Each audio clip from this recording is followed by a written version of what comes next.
down in Nyanquing. How you doing today?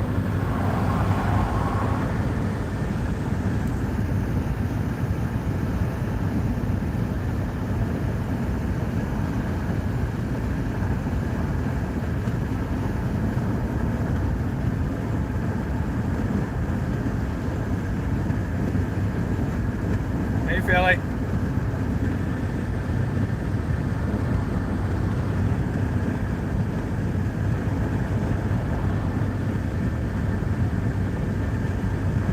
Hey, Steve. Yeah, I was down to that Nyanquing, that wildlife area. Plus, I looked at another kayak. My kayak's great, but I still, kayaks are weird. They're for certain purposes, and where I go there, it's too shallow for the one that I have. I need a cheap kayak to just paddle around, in really shallow water.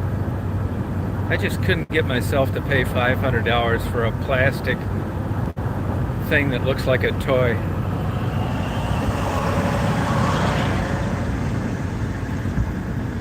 All's good, that's good.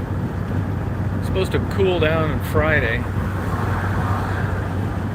So I checked that out today, and what else did I do? Not a lot. So I'm heading home, actually, Steve. Went down to Pink County, cheese capital.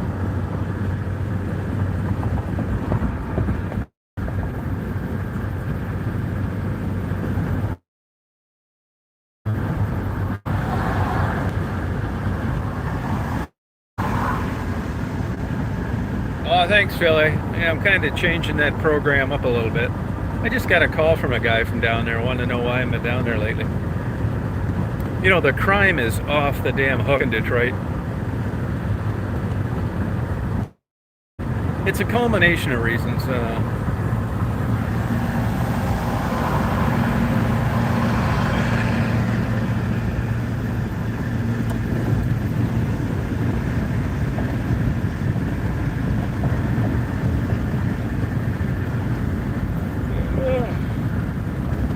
Just partying all night, enjoying myself.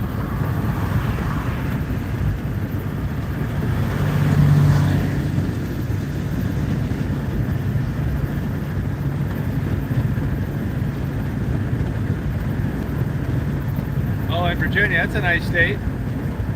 Are you still working there, Philly girl?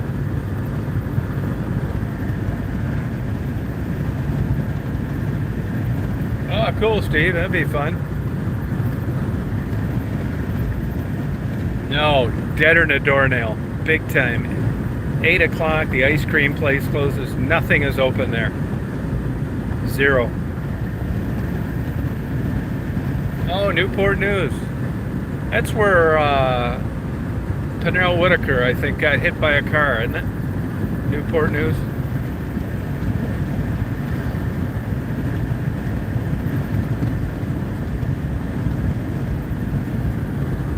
I say the world's crazy.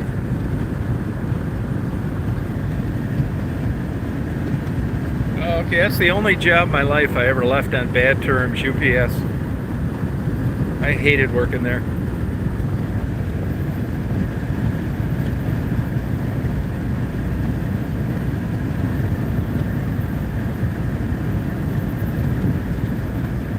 Yeah, I was back in college.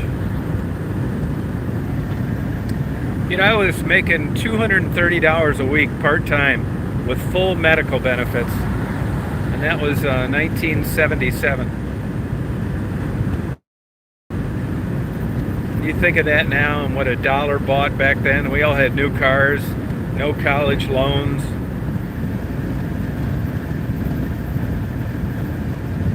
I absolutely hated that job. I started out as a washer, hated that. Then I was an unloader, hated that. Then I was a loader, hated that. And I thought, man, being a sorter has got to be easier. I had a jack off as a boss.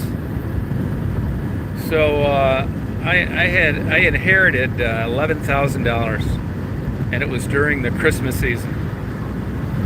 And this guy, you can never satisfy them. You could load 50 trucks yourself, and they tell you to try harder. One of those jobs. So I inherited that 11 grad, and I walked right out of there in the middle of a shift during Christmas season. They deserved it. The way they treated people. Never put them down as a reference.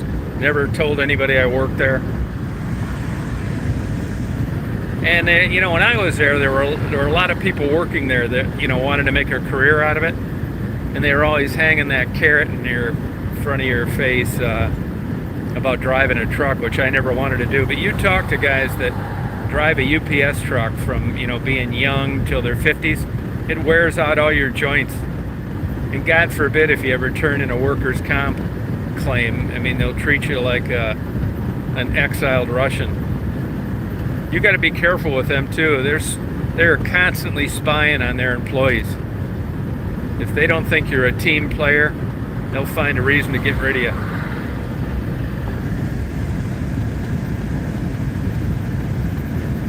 Oh, are they really? Yeah, a lot of places do. The only thing UPS is good for, in my opinion, the two best jobs in aviation are FedEx and UPS. They're both part of ALPA, which is a strong union. It pays good. Now, the only knock is you fly midnights, and a lot of people don't like doing that. But if you like flying planes in challenging conditions, I would much rather fly boxes around than I would people. A lot of companies are like that now. No, they're slave drivers. It's interesting. Up where I live, they have really, this COVID has killed them, even though they're paying better than most people. They're hiring 55-year-old people now to unload trucks. That's how desperate they are.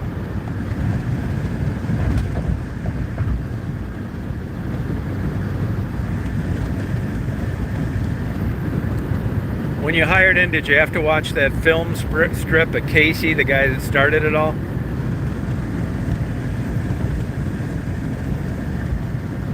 Yeah, well, good luck to you there.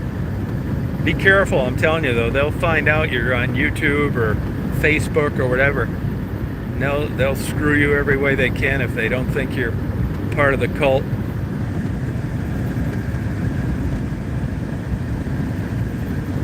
Oh, good for you, Steve. Yeah, yep, it's true.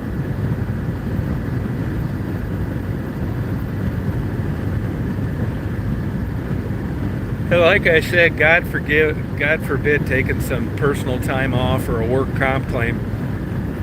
They'll treat you like a convicted murderer.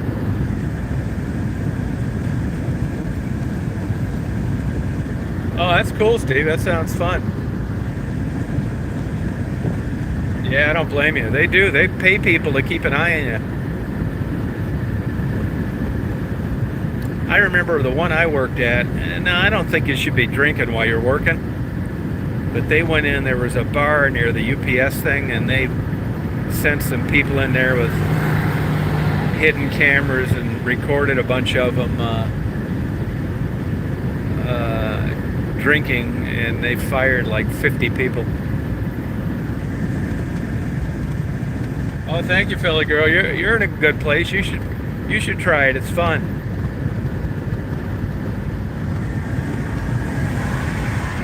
Big time. Homeland Security is tied into Walmart's camera system.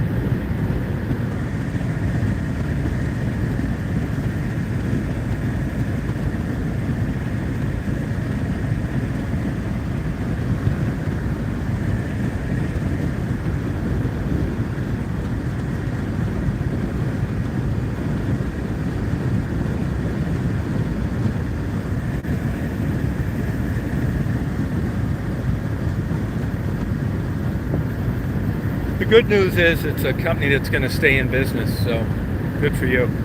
They have a pretty good retirement.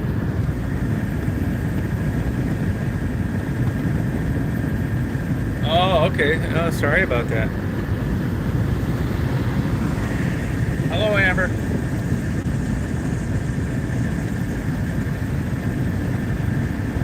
Good, Donna. How you doing?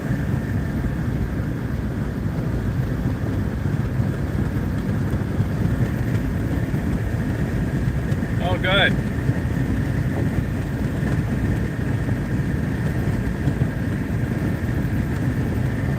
Yeah, I was just talking to this guy that said Greektown's a mess lately. He said the gangs have taken it over.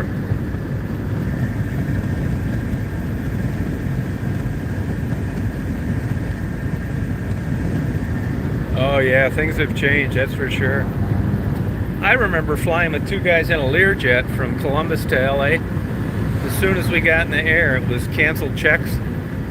I was riding in the jump seat. As soon as we got in the air, they opened a 6-pack of beer. Started drinking it. All right, glad that's worked out for you, Billy girl.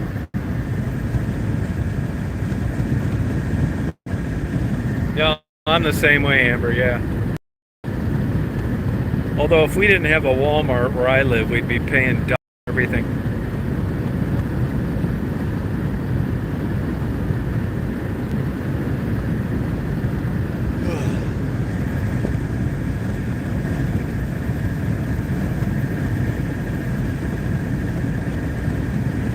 Yeah, you're right, Steve. Well, now, they're worried about getting sued for knowingly taking somebody and putting them in an environment where COVID is present.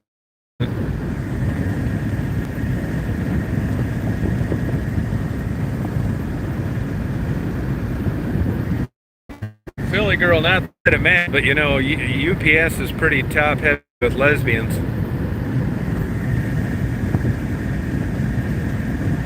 No, I only got about 10 minutes, 10 miles. So is American Express. Yeah, where you been, Amber?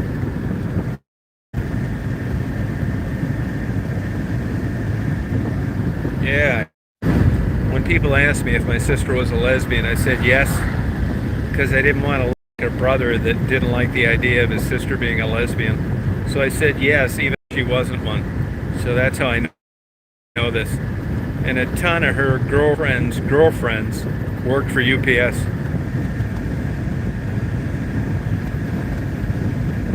It's like that up here. Now, when I get off the exit here, I'm wondering, my sister owns some McDonald's up here, right? She doesn't anymore, but they're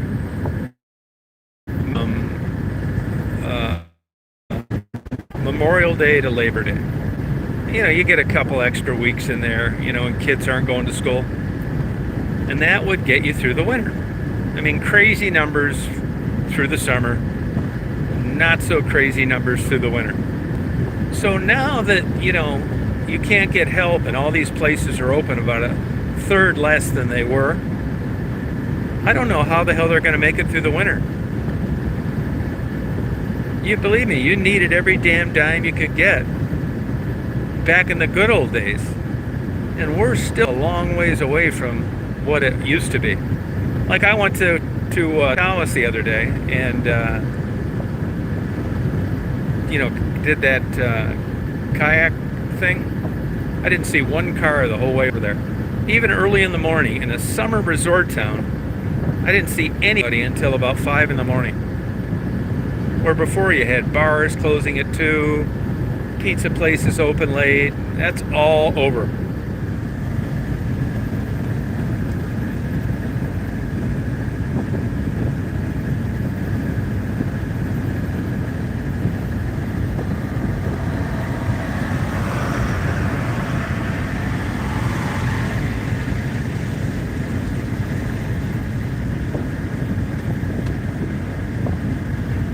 Yeah, I know that guy actually. He has a friend of his that was a big shit talker, basketball player. And I played him one-on-one a few years ago and kicked his ass. And he keeps threatening to play me. He's actually a pretty good guy. I didn't know the white guy though, and I'd never seen him before. Hey, Aletha.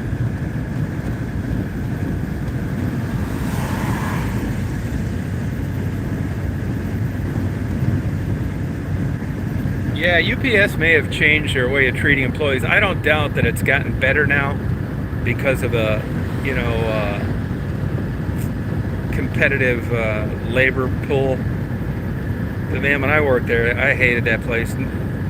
They were never satisfied with anything you did. Hey, Mary. Yeah, kind of different. I was surprised to see him. I wasn't really into that interview, though, to be honest with you. I mean, I thought it would have been better if just the white guy was there. Not that the black guy wasn't okay to talk to. It's just when you're trying to talk to two people instead of one, it changes things. That's why if I know somebody and we're going to lunch or something, they say, "Hey, would you mind if I bring so and so?" I say, I would, because it changes things. I'm going to be having small talk with a third party rather than having a conversation with you, which is why I wanted to get together. Yeah, it was. That's exactly it. And it didn't make any sense. I mean, why do police officers have tactical gear? I mean, why waste any time explaining that?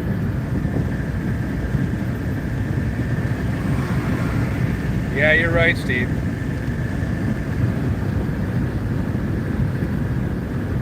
I mean, even the white guy got tired of talking about it.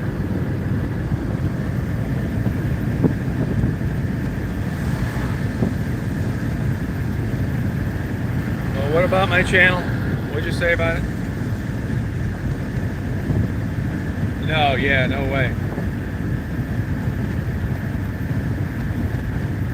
Yeah, they're packed here as long as they're open. The problem is they're not open that long.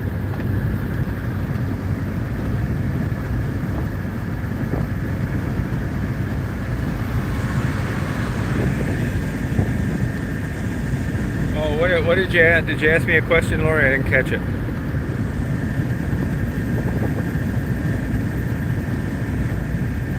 Oh, I know, Amber. Yeah, I remember those. Actually, back in the 70s, there were 2 bars with live entertainment. You'd be waiting in line at 1 in the morning to get in. There's no entertainment anywhere around anymore. And most of the bars are closed by 11.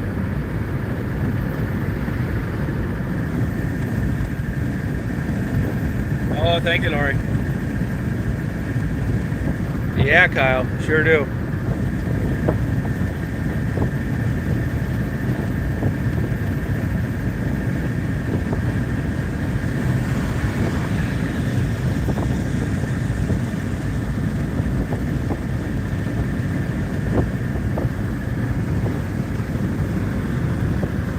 Daisy got a McDonald's hamburger tonight.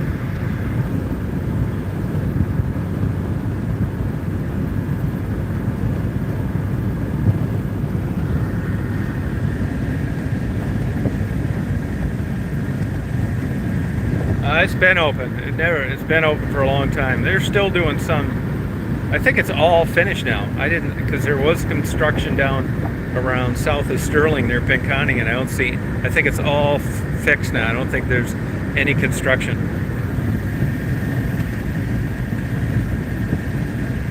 Yeah, I don't know if it is or not. They might not have wanted to mess with it. Ice cream when it's busy. No, there's not. There's no construction. I live up here. I just left there and I'm on my way back there. There's no construction.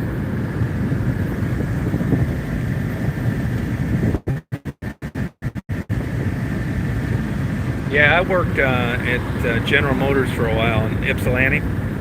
And that was like a city within a city. People stolen park rings, drugs, alcohol, you name it.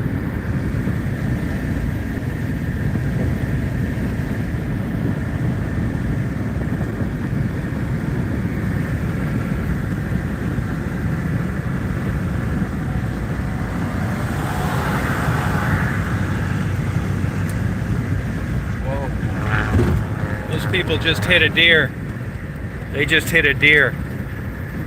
That's what happened.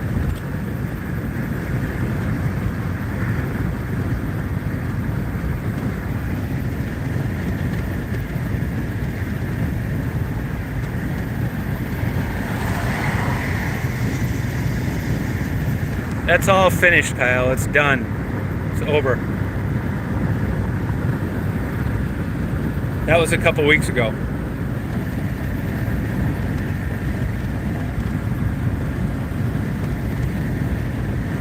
Yeah. Did you hear that bump? That was me running over it too. I know a lot of dead zones this year.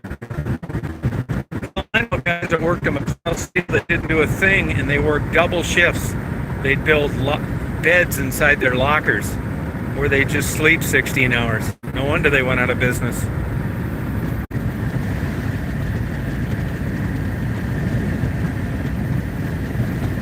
$115, you got to be kidding me.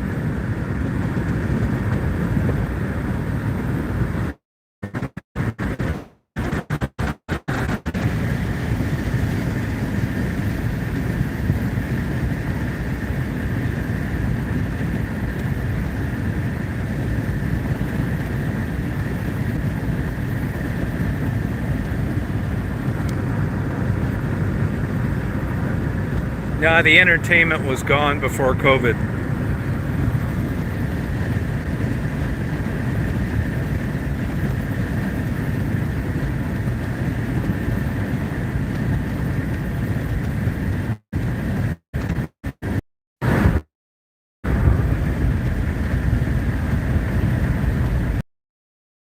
Buttercup, where you been?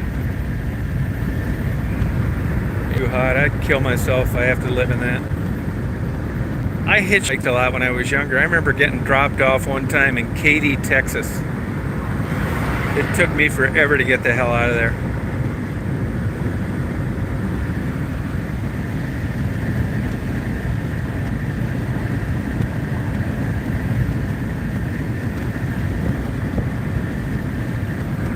You've been drinking, Kyle.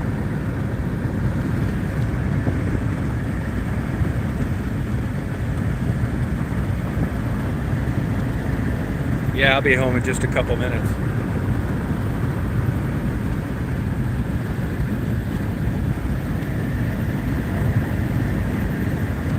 No way, I was just talking about Eugene, Oregon today. You can have that place, that crazy mayor.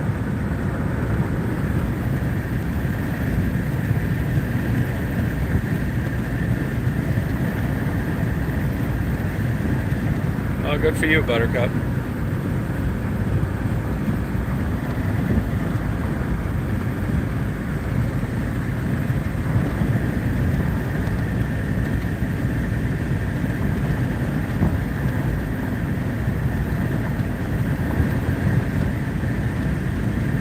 Oh, you smoke when you drink, huh, Amber?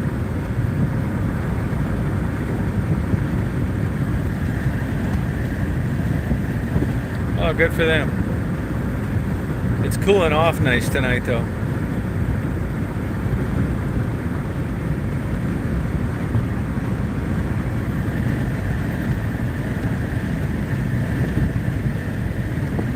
Yeah, you're right, Amber.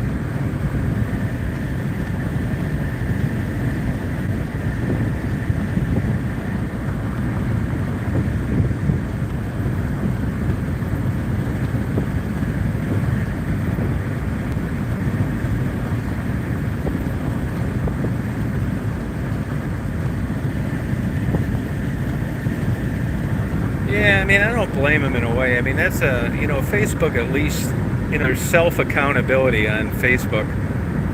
And I wish YouTube was that strict. Oh, okay, Lori, congratulations. Yeah, well, at least you had a good visit, Buttercup. Good for you.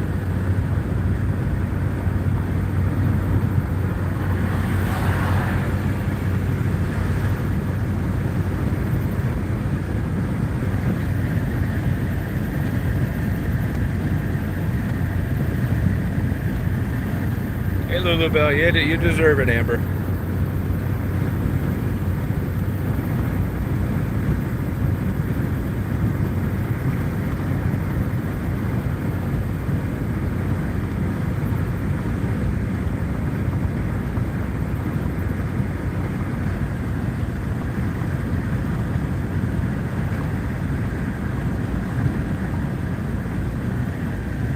Hey, Brent.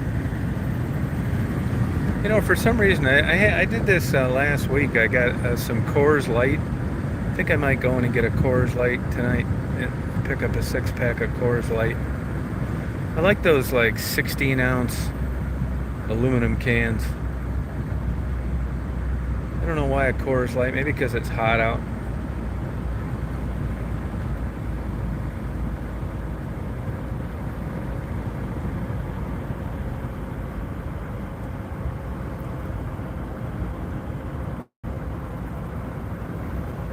I will give these forwards operations credit because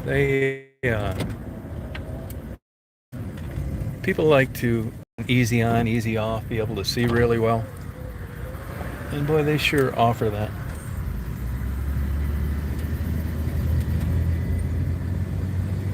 And I think their beer's pretty good price. It's better than going in Walmart and walking a half mile. See what I mean? All these fast food places are closed.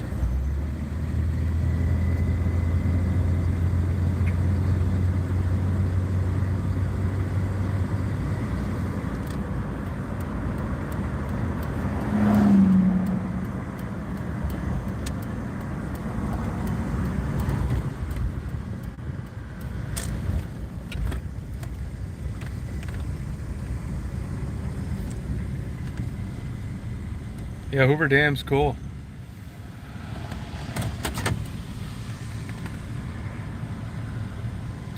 Yeah, but come on, John. Fast food was never designed to be a career. It was for people to get experience and go on into life.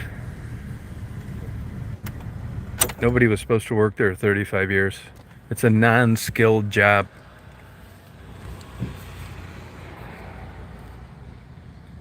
Yeah, I'm going to be on there 10:20.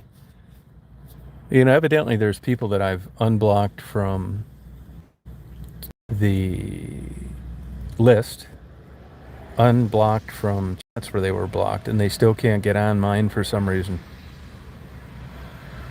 Which isn't cool. You know, I thought nobody was blocked. That's what I thought, nobody was blocked. But so it'll give me a chance to put that to rest if they've got some questions that were never answered.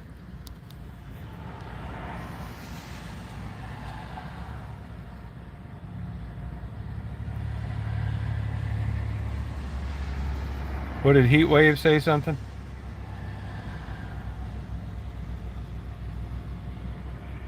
Yeah, what are you asking me, Heatwave? In case it hasn't dawned on you, I was driving.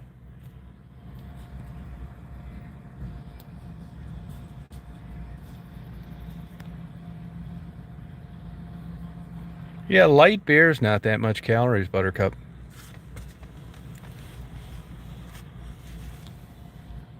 Oh, tell him I said hello.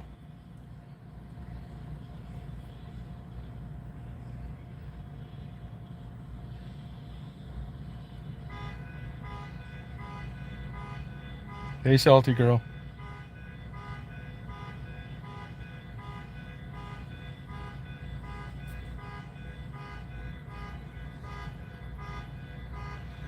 The name of her channel is, what is it? Babbling Bobbles, I think, yeah.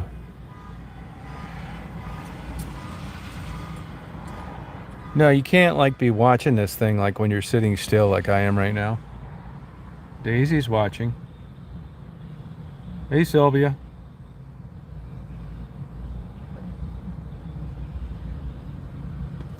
Daisy's a girl of the night.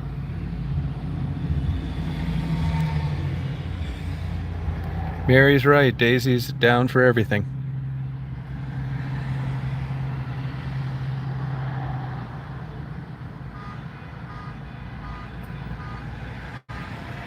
Daisy, you good girl, hon? You good girl, honey? Hey, Tara. Hey, William.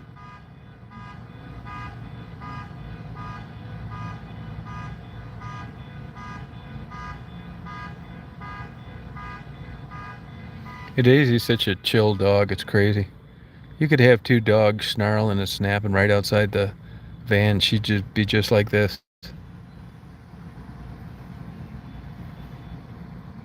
I'm gonna go into the Shell station. Oh yeah, Sherry is doing much better. Yeah. Yeah, it's a good idea, Stephen. Hey, Audrey.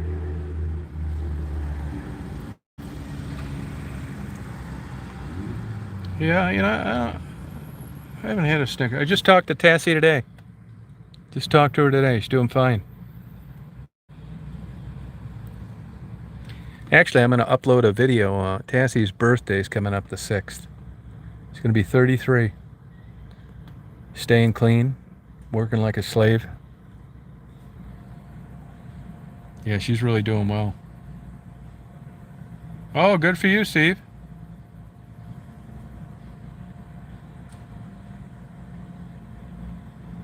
Yeah, we had. It was hot here today, man. I didn't do shit today. I stayed up till 4:30 last night.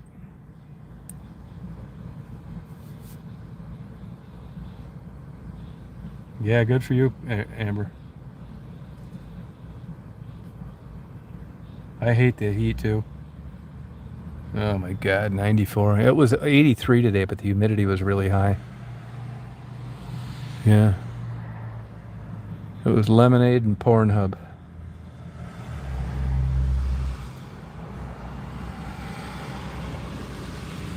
Yeah, they've been kind of off on the weather lately. Any of you guys, you want a really cool weather app? My Radar. Man, I love the hell out of it. It's free too. It's got lightning strikes as they occur. Plus, you can put all different levels. You can have IFR, flying, where the wind's going. It's really interesting. It shows the wind on the whole screen in the different directions it's blowing all at once. And it's so cool. My Radar. It's not much space, got good ratings, and it's free.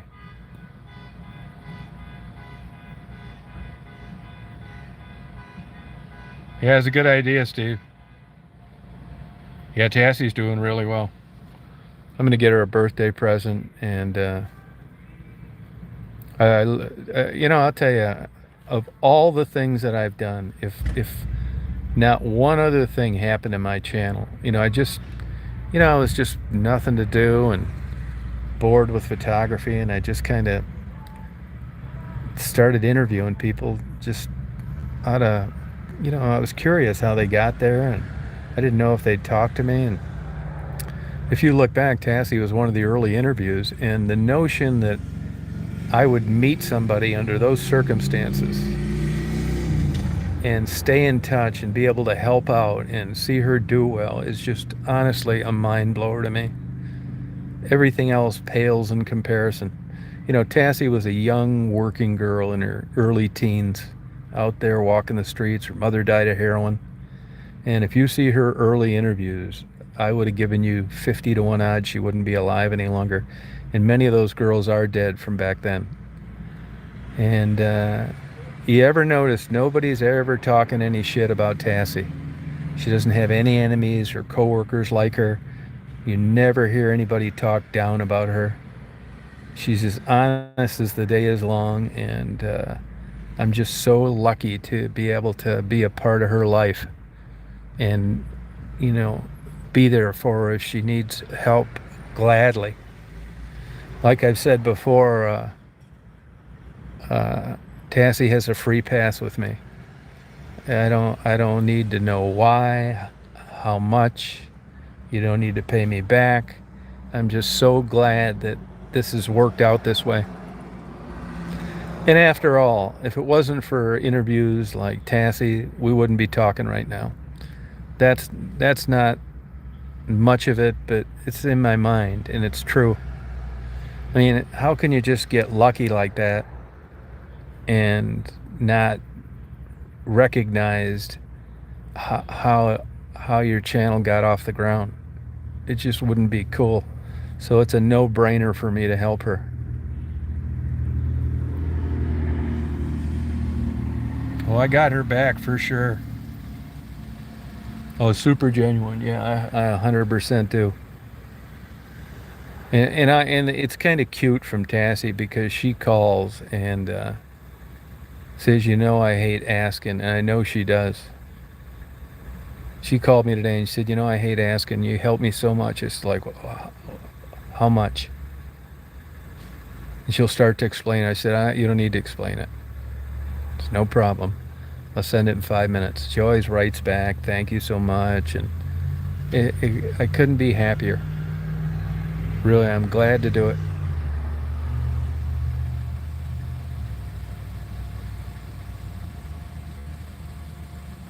Oh yeah, I'm telling you, man. Tassie's got qualities of her personality that is like a Navy SEAL.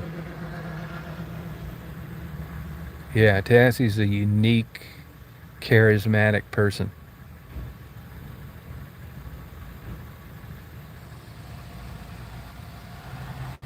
Yeah, you would really enjoy Tassie. Yeah, just type it in the search box. Yeah, Tassie is great. As far as I'm concerned, her face ought to be on a $20 bill. And what's interesting is, I mean, Tassie's got this unique gift of looking at what she's done in her life. It's like water off a duck's back. She said, "Hey, I just tell people this is what I did. I'm not doing it anymore. Fuck them if they don't like it. I changed. It's not like sadness or depression or regret or I should have done this. She just says, fuck it and means it.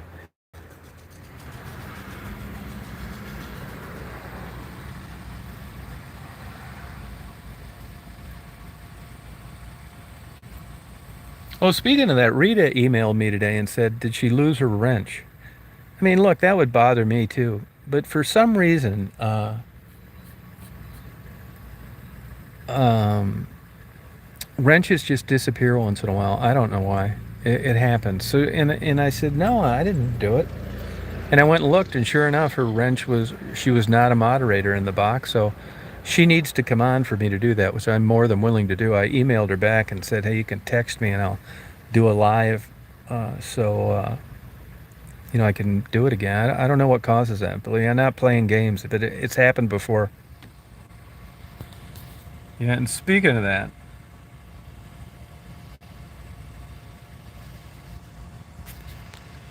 this goddamn thing isn't working right. My phone's not exactly working right. Sometimes that happens.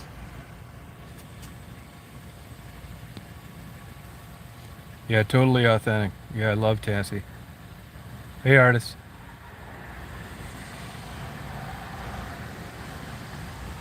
Tassie could take a complex, convoluted, confusing story and explain it clear as a bell in about 13 seconds. I couldn't do it.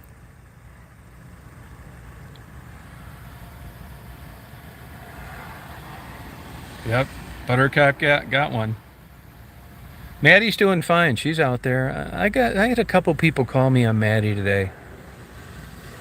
Uh, I'll tell you, man. You know, I really like Maddie. I like Gerald too. I mean, anybody that I've crossed paths with, I think the same, Sylvia. Anybody I've crossed paths with, it's like I would help them out. I really like Maddie and Gerald. I would. I do. But, and I've always told everybody from the beginning, Tassie included, start your own channel. Sharon too. I mean, don't go through me. I mean, I can help you with the photos or whatever. Just do your own thing. And once that got going and they kind of got off the ground and they were doing well, I mean, it was, getting to know them and you got to know them too. And once that's over, it just doesn't make sense to me to keep going back to the well just for the sake of doing it.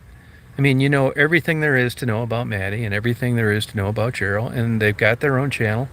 So it gets to the point where it doesn't make sense for me to go see them anymore. They got their own thing. But I had a couple people call me today. They're worried about Maddie. Actually, about 3 months ago, I contacted some high school friends of hers that have tried to help her just because I know what the deal is. They've given up. I think Maddie is just caught in the throes of addiction. And, it's the old simpleton adage, they gotta want to change, and I don't think Maddie wants to change. At least not now. There's nothing you can do about it. I wish there's something that could facilitate that. Her father's tried, her friends have tried, I've tried. But what will happen if you keep doing this to a person that's not ready to do it or want to do it? Look, some people don't want to change. It's not a Hallmark movie. I know it sucks, but that's just the way it is. So the last thing that I'm going to do is harp on somebody because it's going to drive a wedge between me and them. I've got great open communication with both of them. We don't talk very often. If I could help them, I would.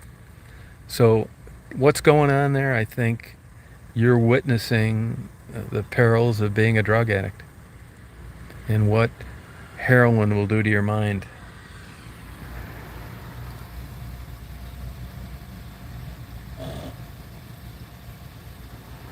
Yeah, and the truth of it is, I mean, like I said, it's not a Hallmark movie. There are people that don't want to be saved. Look at Leaving Las Vegas. If you ever watch the movie, there are people that are willing to end their lives in a slow, subtle way through organ failure and diseases associated with heavy drinking and drug use. And there's nothing that's going to stop that. Some people make it, some don't. Minus a crystal ball, I don't know what to tell you. There's no way of knowing. I counted Tassie out. I remember, I didn't know anything when I first started doing these interviews. You know, I didn't think anybody would be dead that soon.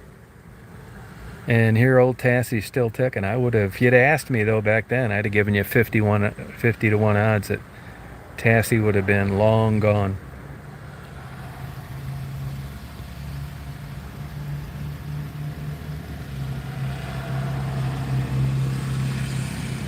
Yeah, Lori, that's what ended up getting, what the hell is her name? What's that girl's name that just died about a month ago? Brittany. Heart failure eventually is what killed her. That's also what killed Kelly from Monroe. Endocarditis. It's also what killed Andy Gibb. Endocarditis. Allie died of kidney failure as a result of drug use.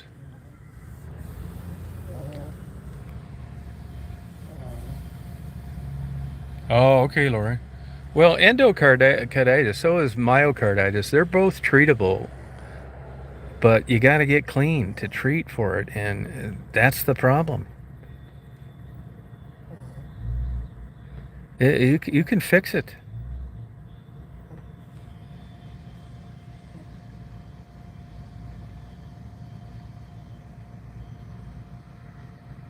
Sweet pea OD'd on heroin, got some fentanyl. OD'd on fentanyl. Sweet pea was a sweetheart. Nice girl, cute, smart. Man, I'm telling you, man. There's different, who really knows? I mean, you can grade things, whether it's the strength of concrete or the likelihood of how someone's going to perform in law school or medical school. Usually in medical school, it's how you do in organic chemistry and how you do in the MCAT. And over the years, they have figured out on what kind of testing is appropriate for people that are going to do well in these stressful environments. And there's just no way in the outside world, and people get addicted to drugs, of predicting through any measures who's going to make it and who isn't. It doesn't matter if you're super stupid or really smart. You get a super dose of fentanyl, like Angel did or Sweet Pea, and it's lights out. So everybody's aware of the risk, and it seems to me they hope it doesn't happen, but if it does, it does. And in those cases, it did.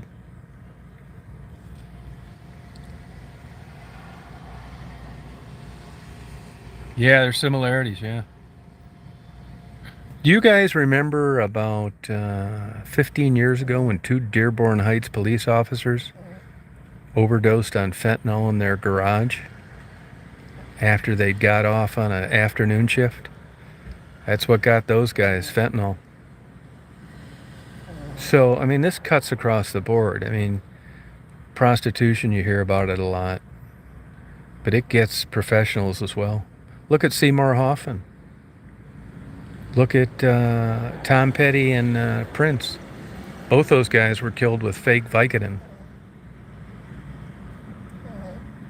I mean, you would think the wherewithal and the money and the resources that you could overcome it, couldn't do it. Still got him. Prince and Tom Petty.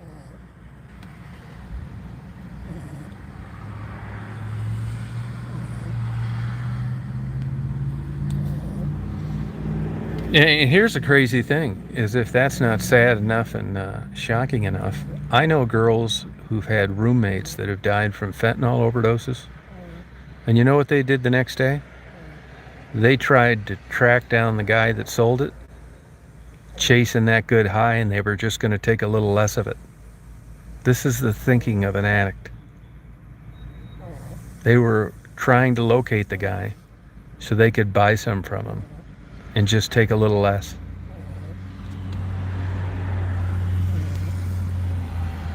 You know, to be honest with you, I don't really know what Sharon died from. I never really kind of, I was kind of on the outside looking in. I knew there were problems. I don't think it was because of her. I just don't want to make things up. My guess would be it was some kind of sepsis, but I don't know that for sure.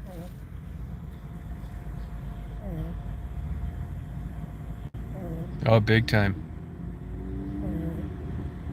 Yeah, I don't really know. She had had infection problems for like a long time.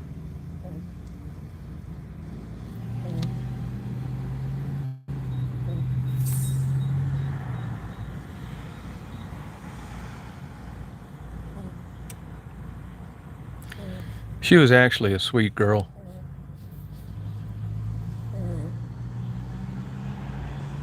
Yeah, septicemia, yep. I'm not sure of that, but that would make sense. I know for a while she struggled with infections. You know, there was a time when she was discharged from the hospital and sent home to a bando with no bathroom, no running water, no heat to recover. It doesn't get any sadder than that.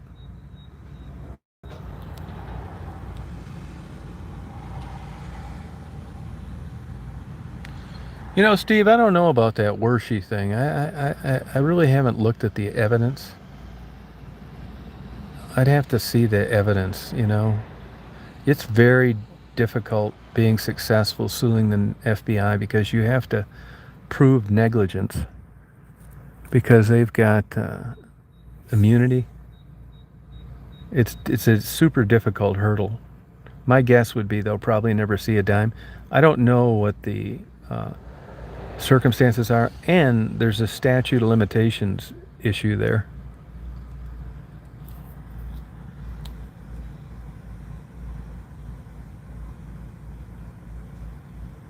Yeah, here, let me give you an example.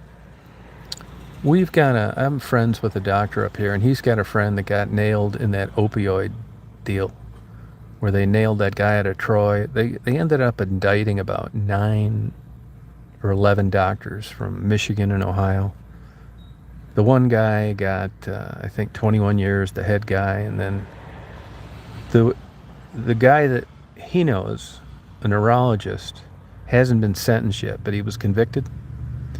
Well, my guy has known this guy for quite a while, and he thinks that the FBI just didn't like who he worked for and charged a bunch of people. I said, you don't know what you're fucking talking about. So I went ahead and paid and got the transcripts from the FBI investigation and saw how they set this guy up and that he knew that he was treating patients that didn't have real pain. Anyway, the burden of proof in a criminal case is very high. You really have to have your ducks in order to convict somebody. So after I read through the information that was provided through LexisNexis that I paid for, I realized they got this guy by the balls and he was guilty as sin. This wasn't just some guy that happened to get a job at a place that didn't know what he was doing. So I basically kind of told my buddy, you need to become more educated on this. You like the guy as a friend of yours, but you don't have the faintest fucking idea what you're talking about. This guy knowingly treated people fraudulently for pain and submitted fake bills and saw people when he shouldn't have. It doesn't get any simpler than that. Quit telling people that he's just got caught up in a political criminal charge and lost his job. The guy's a fucking scumbag. You may like him, but you don't know anything at all about the evidence. So quit spreading this shit around. This guy's going to prison any day now for at least 5 years, and you know what? He deserves it. He is by no means innocent.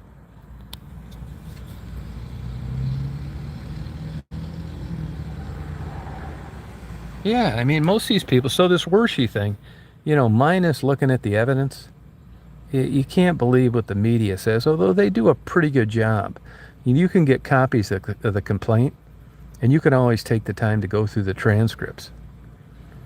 I want to see some evidence, not, I told that stupid-ass judge in Dearborn Heights, I don't care if you like it or not, it's not illegal, which pissed him off, and I ended up losing. Now, I struck a deal later with the prosecutor, but this fucking judge was an absolute moron. He's a judge, and he doesn't want to see any of my evidence. He said he didn't think it was a good idea to have a dog on your lap. I said, I don't care if you think it's a good idea or not.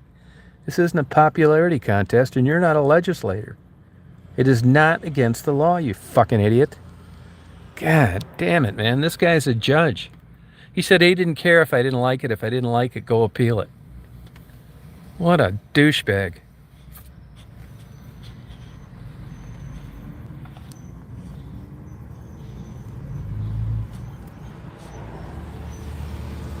What a...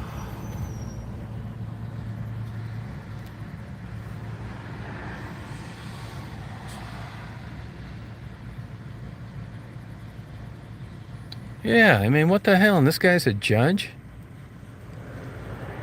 I'm surprised he didn't hold me in contempt of court. He was that kind of an asshole. He said he didn't care if I liked it. You know what else he said? What if the dog had to go to the bathroom? I said, what if it did? It's got nothing to do with it. Whether the dog had to go to the bathroom. If he did, he'd have waited like he always does, and I'd have let her out later on, you idiot. God damn, it turned into a Judge Judy show. First, I get a dumbass cop that doesn't understand the law, and I get a judge that's even worse. Thank God I got a reasonable prosecutor.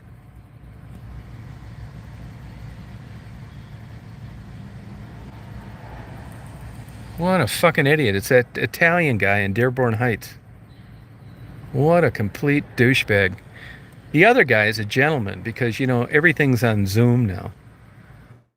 And I had to sit and listen to an hour and a half of cases before mine came up. And the other guy was like night and day. Actually, a gentleman that was, willing to listen to me. And, I did work it out with the prosecution, but I still had to go on with the prosecutor and interact with the judge so that there was a matter of record that we agreed to this bullshit. I shouldn't have pled guilty to anything. But at the time, all as I could think of, I was going to get another douchebag judge that may be standing at the pop machine the same day my hearing was. It's like, oh, I had that guy 2 months ago. He riding around with a dog on his lap. I hope you're ramming up his ass. I was paranoid about, getting another jerk-off judge. But by the time it got that far, I had worked out a deal to where I just paid a fine that I didn't deserve, that I wouldn't get points that I should have never got to begin with. And I pled guilt to a safety violation, which was absolute horseshit. It's fucking bullshit. What a douchebag.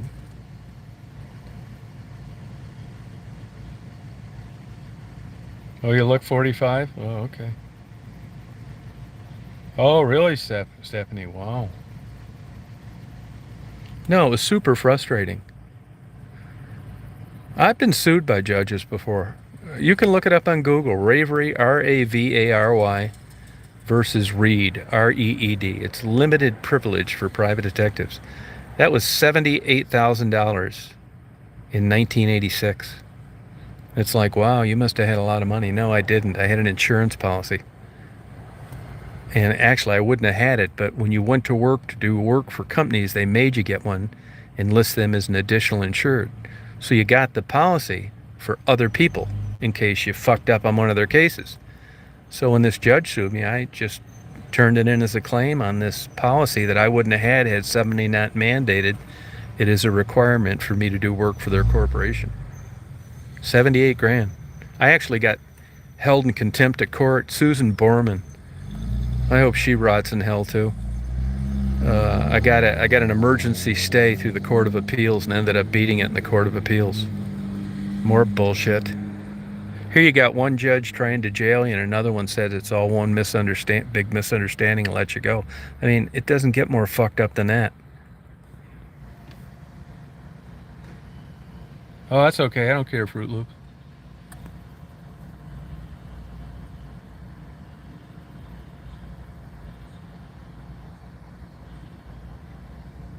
Fucking bullshit. I don't care how old I look, younger, older. It doesn't make any difference to me. Once you reach this age, it's like whether you're the youngest looking 65-year-old or the older one, oldest looking 65-year-old, I don't see much difference. You know, if you're 25 and you look 45 and it's costing you some sex, it's a big goddamn deal. But when you're at this age, I mean, it's such subtle differences. It's like a rotten egg and an egg that's half as big as it should be. It's not that much difference, you know?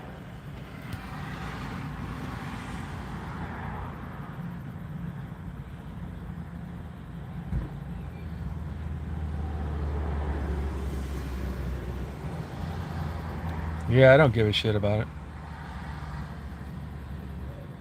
Yeah, I don't give a fuck about it. Hey, Janice.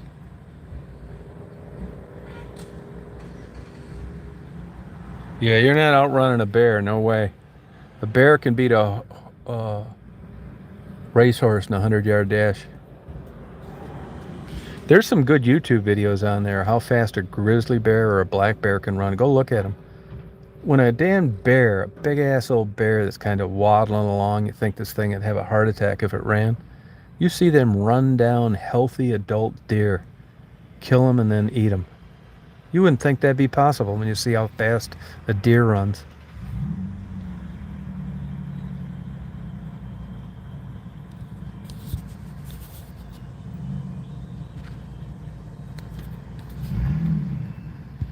Hey, Fruit Loops, why don't you get the fuck out of here? Fucking loser. Nobody wants to listen to your stupid comments anyway. I went on your channel. Why don't you have a chat there?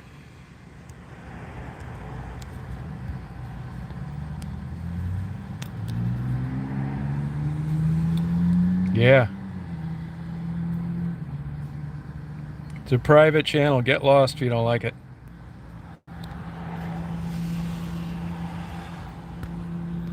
Get out of here, you stupid loser. Hey, Tracy.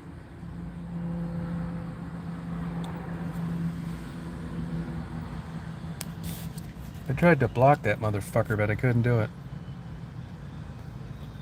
Oh, good. Maybe he's gone now. Yeah, good job. Good job, Virginia.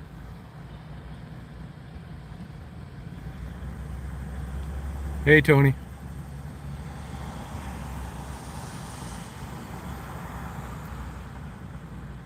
Right on, Simka. Yeah, that's what I don't think it means anything, to be honest with you. I mean, I probably wouldn't use it in an interview, but I mean, this is, you know, it's a private channel, for God's sakes.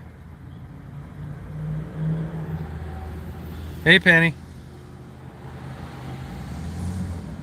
Yeah, no, they got to make a comment. You can't see who logs on. There's always a bunch of weirdos lurking in the background that they can. You'll see a lot more numbers than you'll see participants.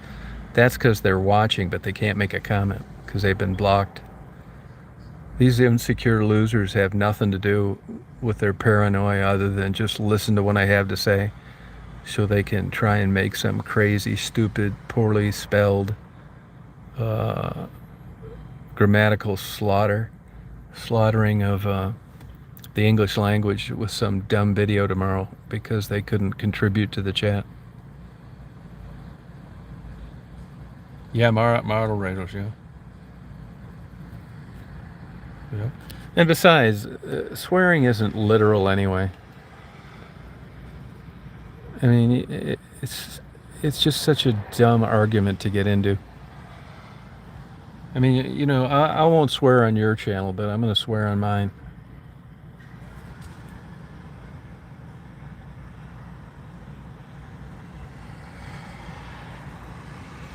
Yeah, actually, there was a guy I did a ton of surveillance on, like about $80,000 worth of surveillance, which is crazy.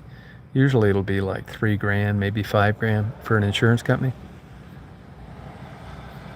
And actually, right before he died, he came up to me. He was working on race cars, and I had just hours of film. I think I had 63 hours of videotaping this guy that claimed he was totally disabled. He was going under a fake name and he was racing these cars in the summertime around these dirt tracks. And I had just shit tons of surveillance on him, working on cars, changing tires, doing it, you know how they do work is they pull into the pit and then do it real fast. And finally, about a week before he died, he came up to me and said, "Are you recording me?" And it's like, why would I be recording you? And he said, I don't know why, but people said that you're recording me. I said, well, I'm recording the race. I've been coming here for a long time, and I'm a race car fan, and I record the pits and those kind of things. I think you're lying. I said, well, I'm not lying. Uh, and he said, well, if you pull that camera out again, I'm going to kick your ass. I said, are you threatening me? He said, yeah. I said, well, then kick my ass because I'm going to keep recording. So then a buddy of his come up. So I ended up calling the cops. The cops come there. This fucking stupid cop doesn't understand the law about a licensed private detective doing surveillance in Illinois. And he told me it was illegal to do surveillance where people were talking. He just didn't have the faintest idea what he was talking about and told me that I couldn't do any more surveillance at the races as long as there were conversations that were being recorded and I didn't get their permission, which was absolutely false. So anyway, I didn't do any more surveillance. I got the hell out of there because this goddamn cop's talking like he's going to arrest me. And a week later, that guy drank a 6-pack of beer with a fentanyl patch and died. 33 years old.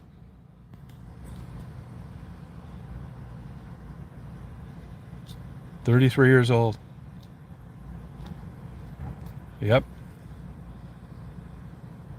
No, you couldn't tell this stupid ass cop this, though. I've had these things happen before. Yeah. And he had like 4 kids. He was banging some girl, too, at the track that worked in the hot dog stand. That was part of following him later. I didn't give a shit. But boy, that 2007. Yeah, and I had started watching him in 2005. This shows you how you can get lucky sometimes. So they had other agencies try to get him. You don't get all the work from one company. So I go out there, and he's pretty sharp about, looking around and stuff like that. So I'm watching him. I don't find out shit. He's staying at different houses, so he's leaving the next morning for the races, not from his home. So I'm doing the surveillance like, hey, I was there at 6 in the morning. Nobody left, not much activity, never saw him. And finally, what happened is he was staying in another house with this race car because he was being careful about getting nailed, and they forgot something. And they came back to his house to get whatever they forgot. He probably thought, yeah, I could be getting fouled, but I'm just going to run home and get these parts. That's where I nailed him. I see this car pull in with a race car in the back. They're pulling a trailer, and it's his pickup. I had him by the balls after that. I followed him back to the racetrack about 13 miles away and videotaped that son of a bitch for 2 years. Good night, Robert.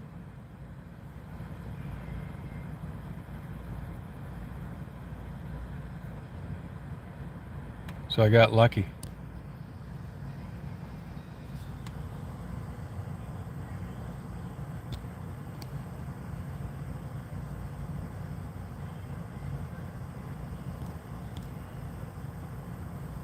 Hey, Johnny. A lot of surveillance is luck. You get lucky. You'll be in a damn traffic jam and you lose the guy.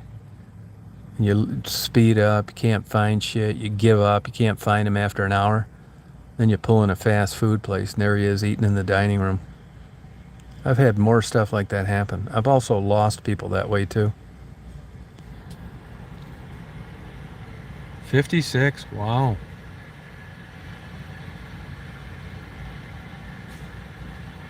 Oh, luck is a huge factor in surveillance, big time, man. Plus, getting caught. Surveillance is hard to do.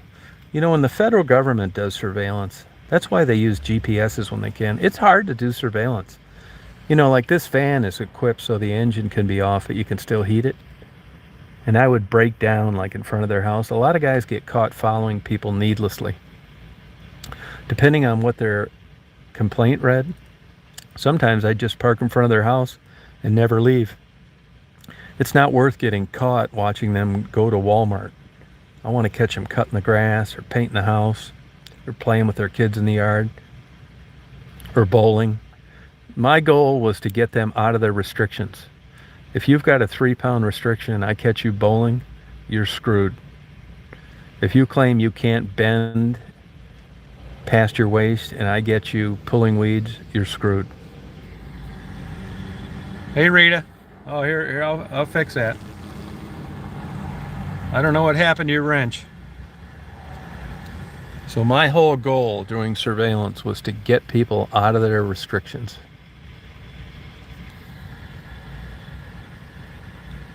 Get them lying. Credibility is everything in a personal injury lawsuit or a workers' comp claim.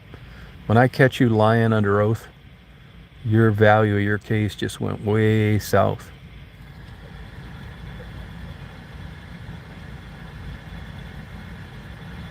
Oh, okay. Hey, Conan. Rita, I fixed that. I don't know how it came off there. Say something, Rita.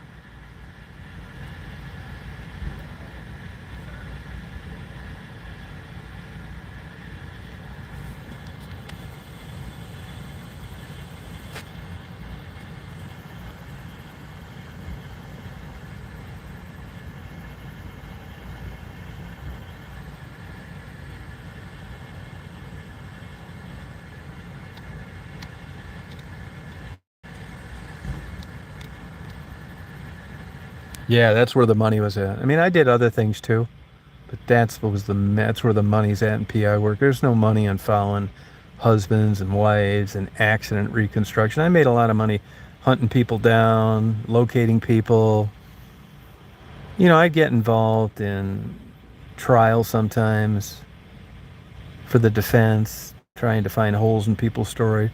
My main focus was catching somebody lying under oath.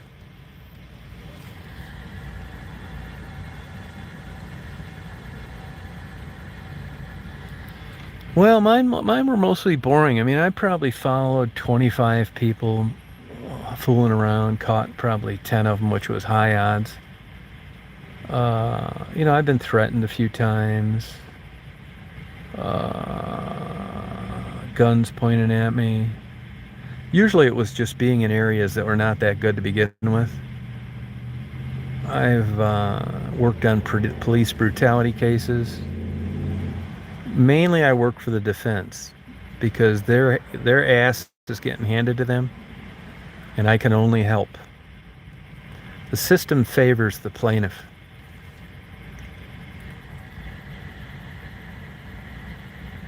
Yeah, it's not that interesting. Usually, I'll tell you, a good PI is somebody that's overweight, that can sit on their ass all day, that pays attention to detail.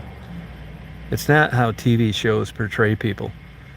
I mean, to sit like I'm sitting right now, I mean, I've done this for weeks at a time, 16-hour days. It sucks. It's super boring. And it's hard to stay patient doing surveillance. And I'm not sitting in the driver's seat. I would be in the back with the curtains pulled. I've had people come up and say, I know you're in there, motherfucker. I was up this morning drinking coffee and saw your dumb ass stop and get in the back. Might as well come out now. I've had cops come up and try the doors. Said they were gonna like bash the windows in if I didn't come out. I didn't come out. I've had all sorts of shit happen as a PI. I was down in Brooksville, Florida one time. And what I would do, you're sitting here like this, right? You're not doing shit. So when cars would come in, I'd write the plates number down just for the hell of it. I mean, why not? I'm in a area at 3:30. You never know if some shit's gonna happen, right? I was in Brooksville, Florida. And it was a case for the agency that I sold in Detroit. And I had my Florida PI license, and they didn't. So they said, would you do this case for us? Like, yeah. So I go to Brooksville, I do the surveillance, and I write down about 10 plates. It's like 4 o'clock in the morning. That same morning, some young girl got murdered 2 streets over. And I contacted the police, and I said, hey, I don't know if this is going to help you or not, but here's plate numbers of cars driving around there. It's like, well, what were you doing over there? It's like, I was doing a surveillance, It's like, oh. And they followed up on it. They wanted to know who I was doing the surveillance for, 3 times as I owned agencies, I had police agencies show up because investigators working for me, their plate number had been turned in around crime scenes. And they wanted to make sure that these PIs didn't have anything to do with these crimes. And they'd show up unannounced. So, that's what you got to do, It's like anybody involved in a crime or an area, you want to rule them out. There's enough weirdos out there that, they're coming in as the helper, here's these plates, I'm here to help you, and they're the guy that did the murder. You can't trust anybody. I'll tell you other things that I've done surveillance for school systems, like suburbs around Detroit. People don't want their kids going to those war zones, so they'll put a fake address down in a suburb and send their kid to one of the better school systems. And the school boards would hire me to do surveillance to see where these people really lived, because they didn't want these people, if they weren't actual taxpayers of that district, they didn't want those kids going to their school. I catch them right and left all the time. Lots of locating people. Adoption's a big ripoff. When I did them for free, especially if it's through like Catholic Social Services. Those records are suppressed. There's a lot of crooked PIs out there. He can ask for $2,500 down. You'll never see a penny back, and just bullshit you left and right and not do what you thought he was going to do. It's a license to steal if you're a crook. And the whole time I've been a PI, I've never had a complaint. I never had one complaint.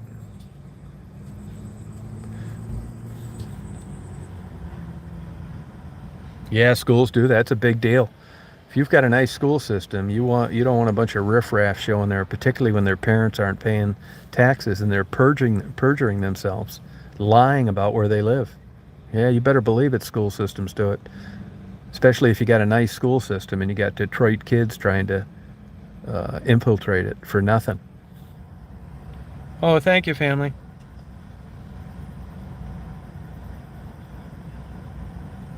Oh, that's sweetie. What do you want me to do with it?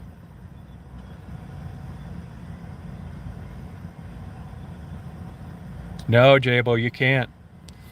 No, but here's the thing. You'll call a PI. It's like, hi, I was adopted, and I really like to find my birth parents. Let me tell you, there's horror stories out there about adopted kids finding birth parents. There's a lot of kids that were born through affairs, incest, weird shit, and these children that they had, abortion was illegal at the time and hard to get. They didn't want anybody knowing about, which, I'm not trying to be insulting to you, but that's the decision they made. Everybody's got skeletons in their closet, right?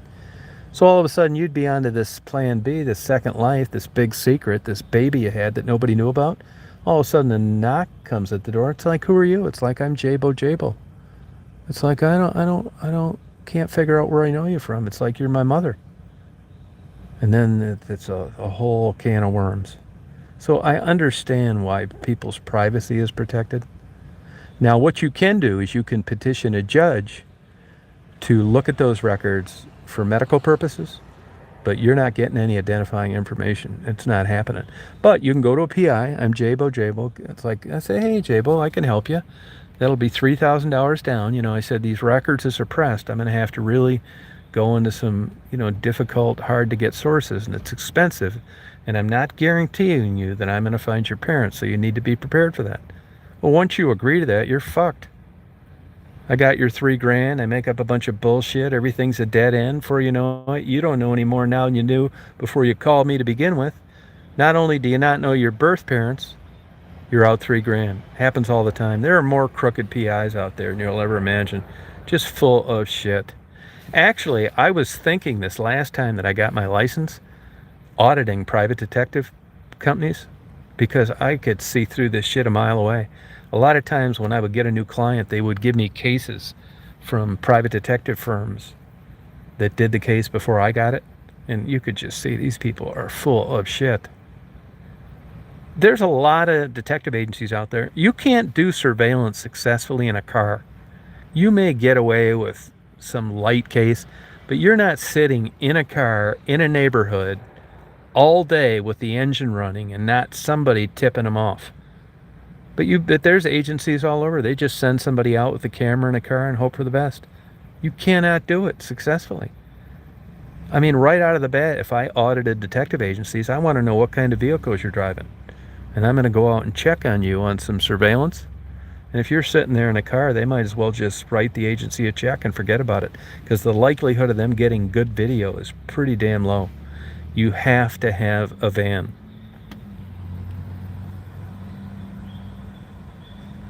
What's that, Cindy?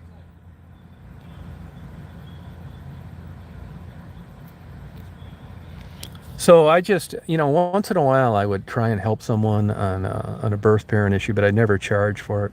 There were other cases I did that. I was an experienced PI.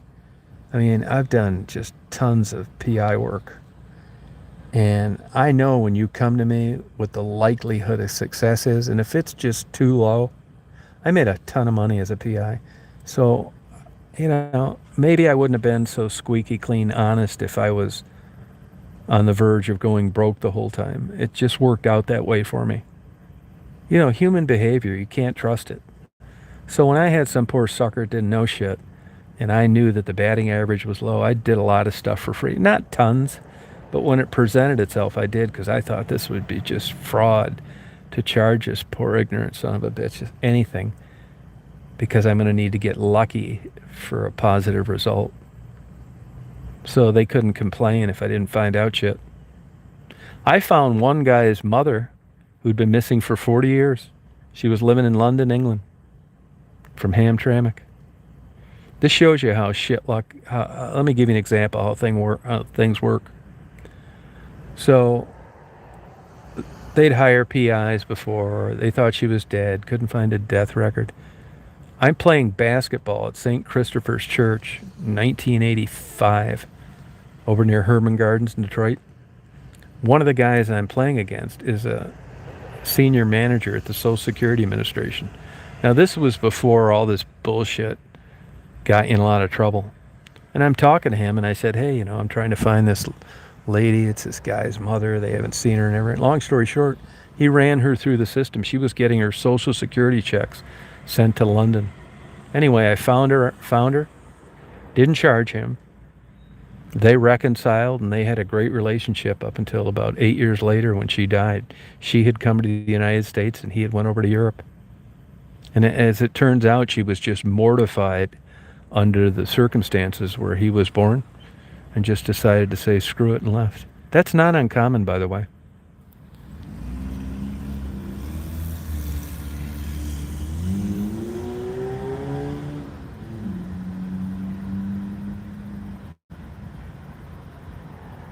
Oh, have you, Tony? Yeah, PIs, I'm telling you, by and large, they're kind of a bunch of flunkies. Even like these guys that worked for like Michael Jackson and OJ. I mean, it was just embarrassing to listen to these guys talk, how stupid they were. I never thought I had too much competition with PIs, to be honest with you. If you went to like a PI function, Michigan has a thing, the Michigan Association of PIs or something, you'd swear to God you were at a clown school. Soup stains on their ties and the elastic worn out around their socks, flopping down around their shoes. Just a bunch of bozos. These guys are so damn dumb. I mean, my wife would tell me, man, it's like, you got some really interesting peers. It's like, yeah, well, maybe you ought to just stay home on the next meeting. I don't need to listen to your bullshit sitting with these goddamn clowns. I know they're stupid. It was a mandatory meeting. You would have a guy go up and give a little lecture about like some PI bullshit, and you just sit there and think, I can't believe this.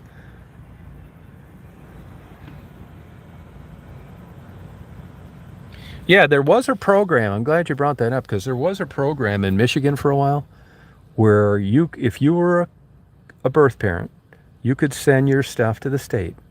And if you were a kid that was given up at birth, you could send your stuff to the state, and the state would actually make the match, put you in touch with each other. I don't know if that's still going or not. So if any, I don't know, Jabo, if you've ever checked into that, but I know that was a program in Michigan for a while. And that way, I don't have a problem with that, because those are consenting parties, and it isn't some kid that nobody knew about showing up in the middle of a family reunion. It's like, hi, Mom.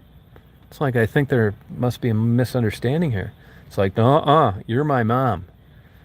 Tom Reed told me. I hired him. I paid him $3,500, and you're definitely my mother. While everybody sits there with their jaw hanging down to the ground.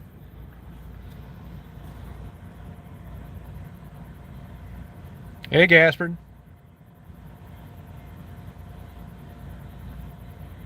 Let me tell you, man, if birth control would have been around, I wouldn't be talking to you now. Neither would my sister, and neither would the 2 stillborn babies my mother had. She was definitely a shotgun wedding. They didn't really plan on those 2 kids, and I'm absolutely sure I was an accident. So either I can credit thin rubbers, a limp dick, or a drinking binge. I'd probably go with drinking binge.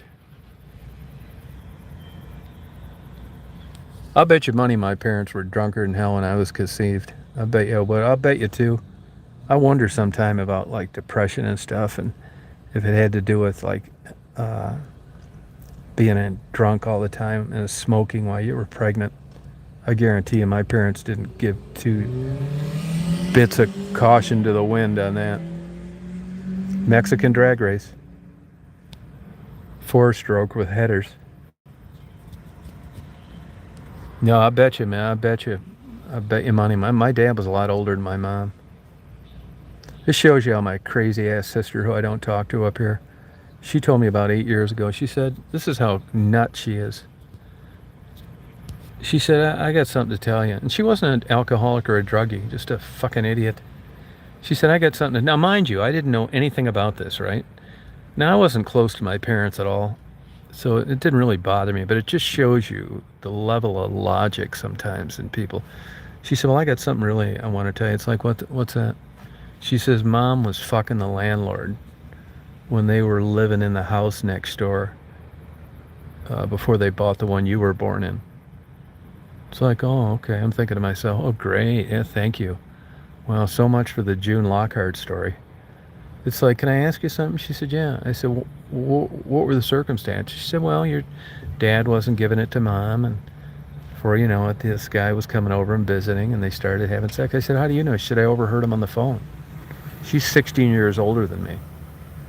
Hey, look at this, Lincoln Continental. Am I getting murdered? Frank Nitti, is that you? Did you steal it? No, the window's not busted in, and there's not a screwdriver where the key goes. It's not Frank Nitti.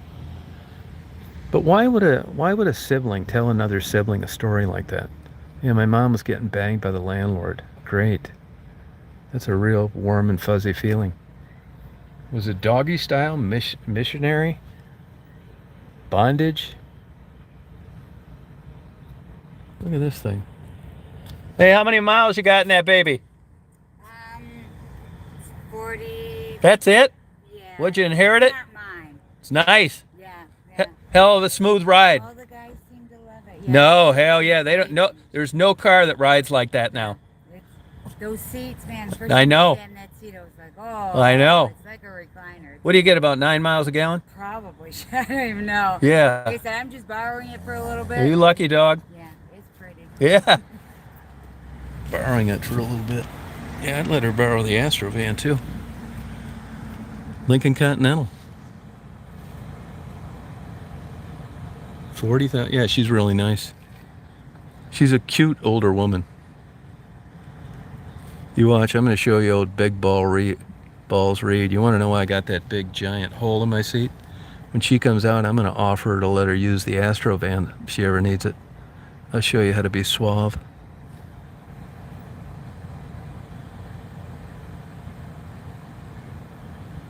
Yeah, she looks good. And it's also dark out.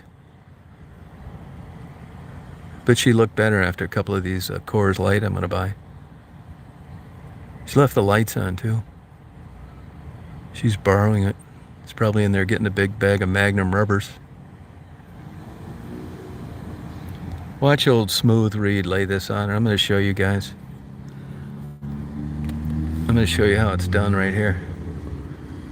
I'm going to say, hey, can I ask you something? She'll say, oh yeah, sure. She thinks it's going to be about the car. I'll say, you know, you ever need to use this Astro van, you're more than welcome to it. Watch. I'm going to go for it.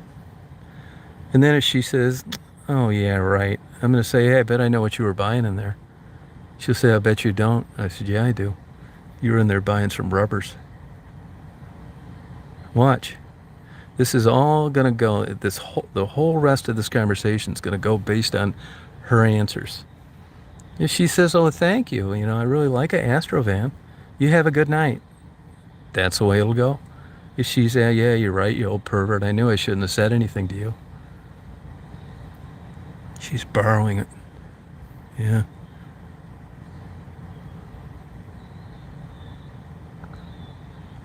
I bet there's all sorts of people walking around that were conceived in the backseat of one of those things. I mean, there is some room in that baby.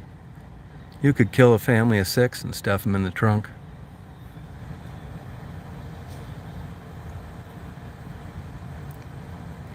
Watch, I'm going to lay it on her. That's in good shape, though. I bet they don't drive it in the winter. There's my college degree paying off again. That's a real deduction, isn't it? Goddamn 40-year-old car in perfect shape, and I've concluded that it's not driven in the winter. Yeah, automatic lights. Yeah.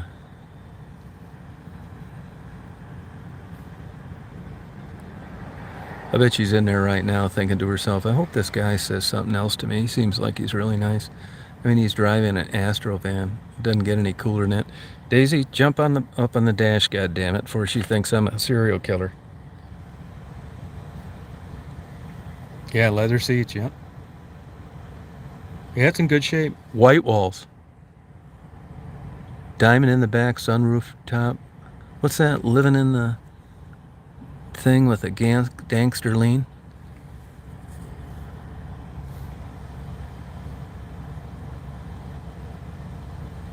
Yeah, no, she's not.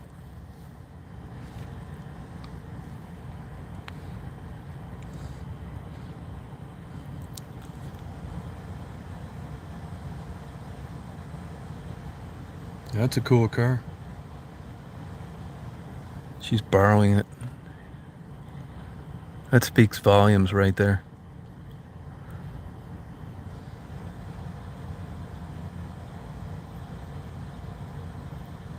Yeah, Daisy'd be a good distraction. Here she comes right now.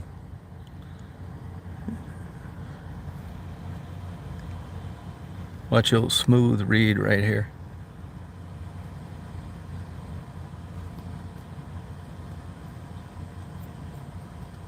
I'll wait till I see her out the corner of my... Hey, you know, if you ever need to use this Astro van, no problem. Just a nice trade. Yeah.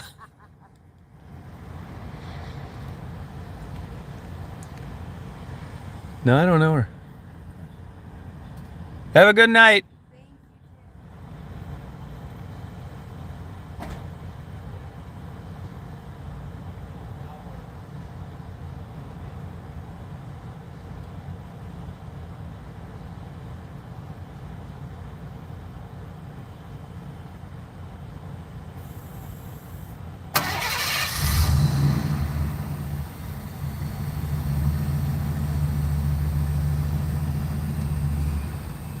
Look at the backup lights work too.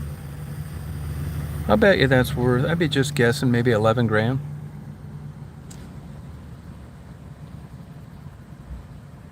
No exorcism. Oh,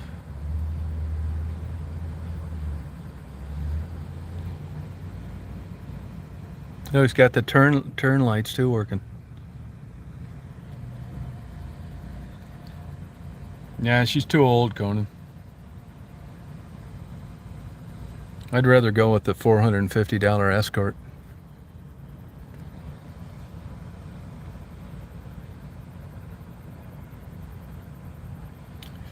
Can anybody for the life of you figure out why somebody gave $50? Did I miss something there?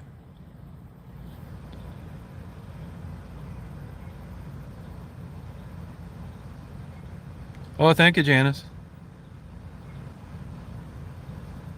Yeah, we get rid of them, Tracy. I'm at the gas station.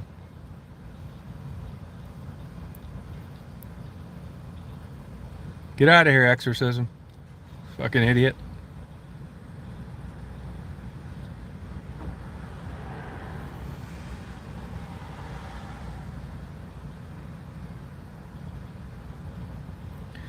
These moderators are highly trained and sophisticated and notice at the drop of a hat when somebody is getting ready to make an insulting comment. So you gotta go bye-bye now, exorcism. Yeah, I didn't understand that. I mean, is it a $50 they gave me, or am I misinterpreting this? I think they gave me $50 because it's up there like it was in my account. So what am I supposed to do with it? Does anybody know?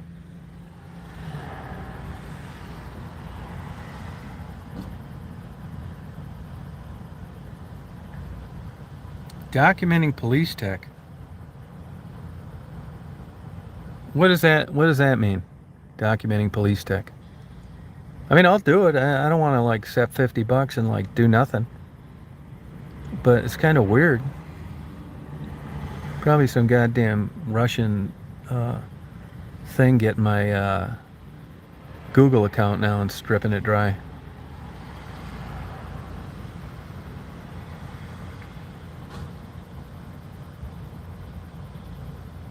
Get rid, exorcism, you douchebag.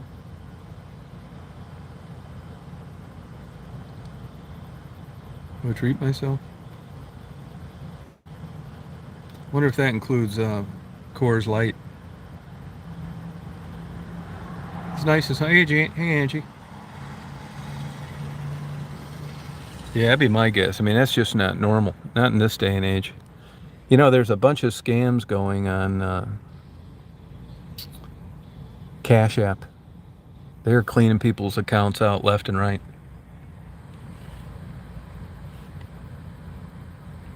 Indigo crying? I don't know. Indigo, why are you crying?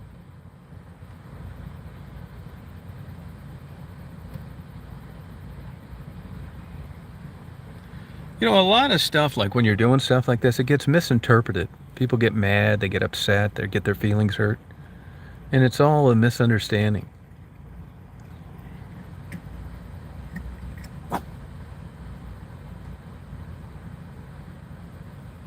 Good girl, hon. That's my girl. Keep an eye out, hon. You know, look at this. Here it is, though. The summertime. It should be busy around here still. People going places, deader than a doornail.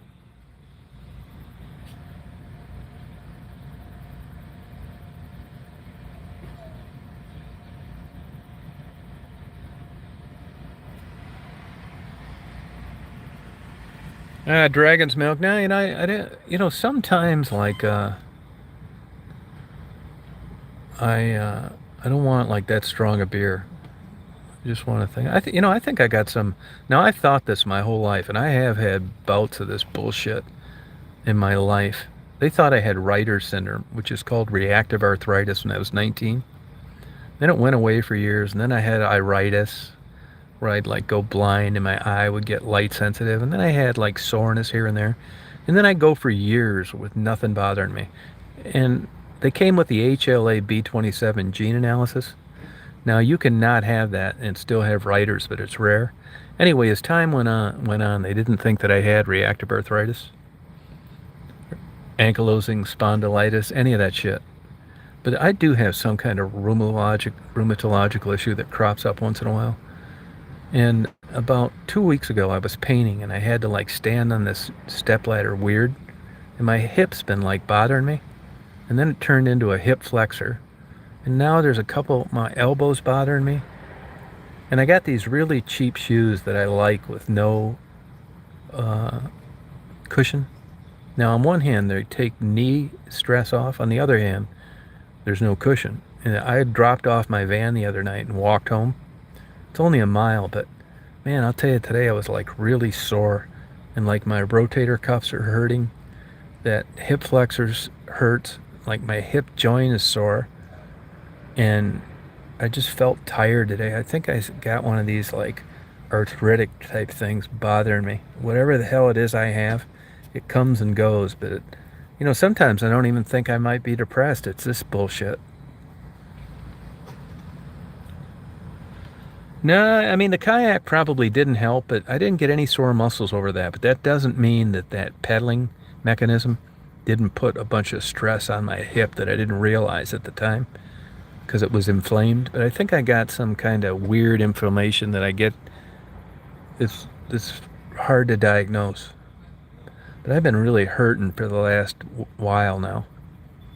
Look at McDonald's already closed too.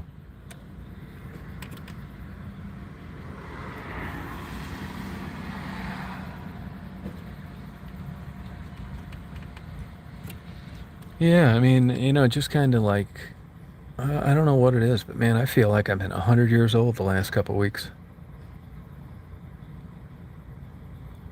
I mean, it's kind of, I don't want to blame it all on that, but I do have some more painting to do, and it's getting up on that ladder. I mean, it bothered me.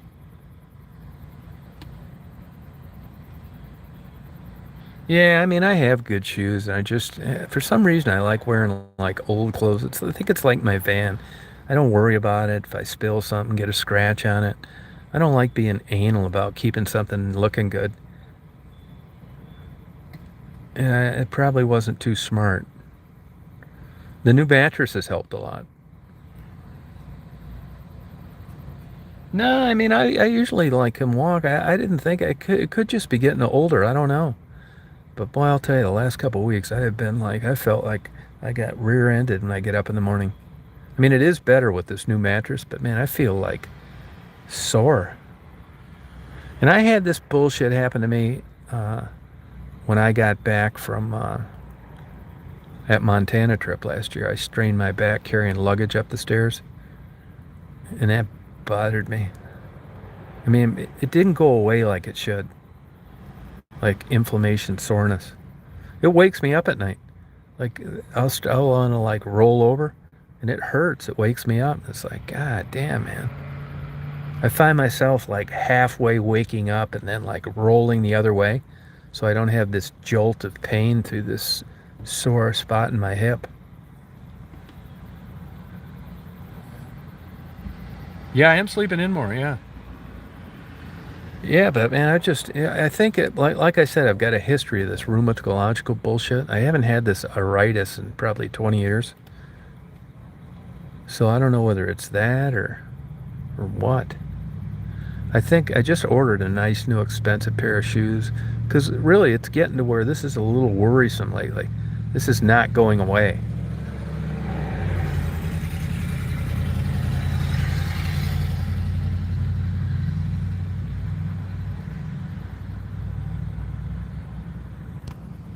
Yeah, and I try not to take anti-inflammatories. Like I even got an elbow that's bothering me too.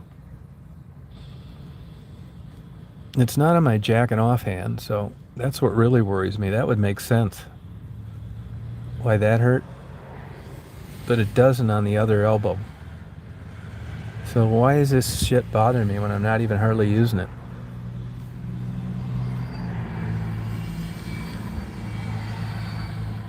I mean, if a doctor said, "Are you jacking off a lot?" It's like, yeah, I am. I'd feel instantly better with no medication. But that doesn't explain the hip and the elbow.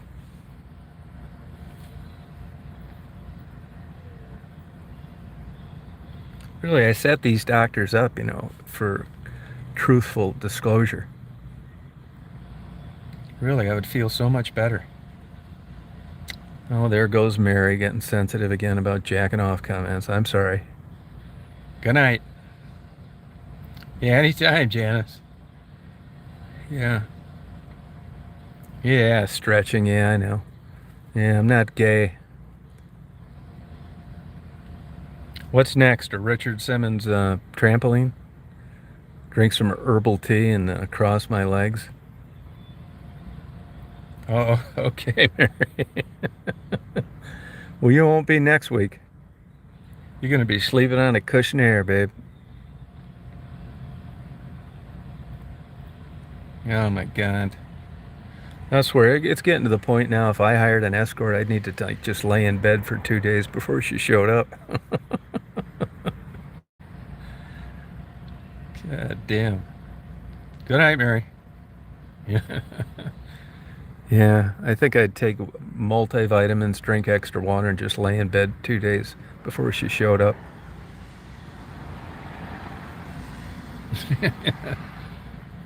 Yeah, I know I should do stretches.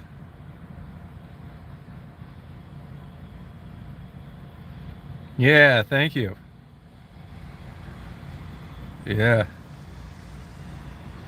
Yeah, it's a sign of getting old where you gotta rest 2 days for a date.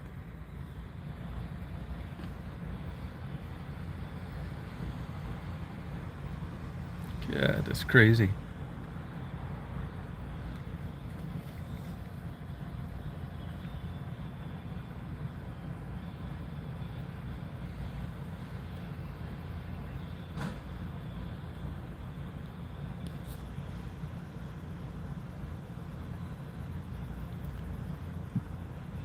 Oh, really, Virginia?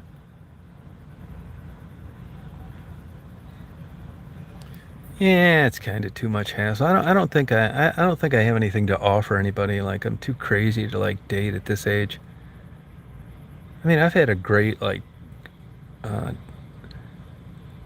dating life and relationship with women in my life. Really good. I think way more than I deserved. And I had everything I ever wanted like 3 or 4 times, and I still got tired of it. And now it's probably hormones, but I know it sounds shallow and sexist and chauvinistic and everything else, but I just find that not wanting to screw these women, I don't really want to have that much to do with them. I mean, I don't mind friends and stuff, but I don't have that impetus, that drive to like go see movies and come over and we'll drink wine and watch a movie. I don't feel like doing any of that shit.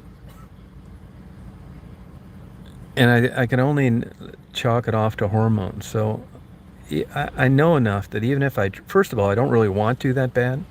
And even if I did, it wouldn't seem genuine. And whoever I would try and do that with would probably think I was just a cranky old bitter man that, why would they want to spend time with me? I just think my ship has come and gone on that. Nothing lasts forever. I just, I mean, the right circumstances maybe, but I had one girlfriend in '98. I couldn't wait to get rid of her. And I had another one for about 3 months in 2008, and I couldn't wait to get rid of her. I'm just not really into it, to be honest with you. Yeah, it's just so weird, man. I guess I'd rather just drink dragon's milk and jack off and do YouTube lives.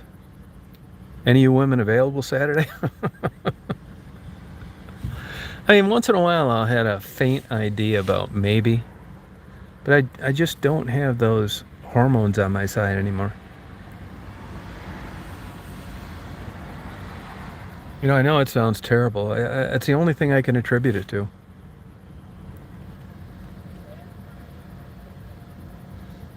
I mean, I find myself falling asleep with my remote in my hand and waking up to Pornhub playing.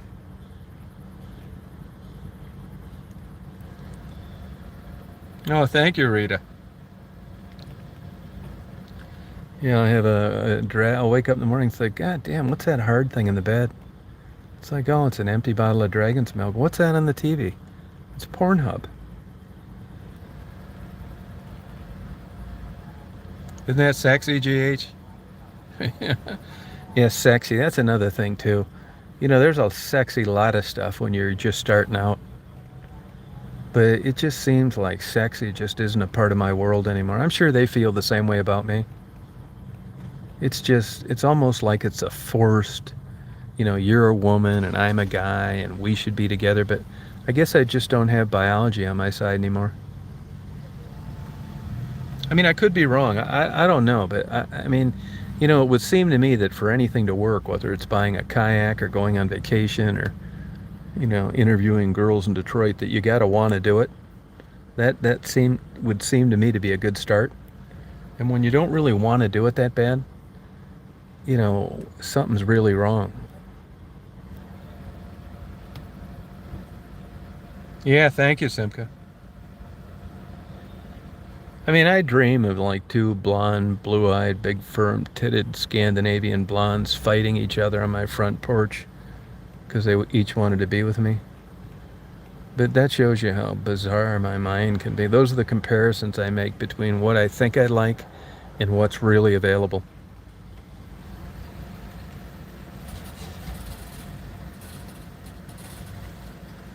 I know it sounds terrible.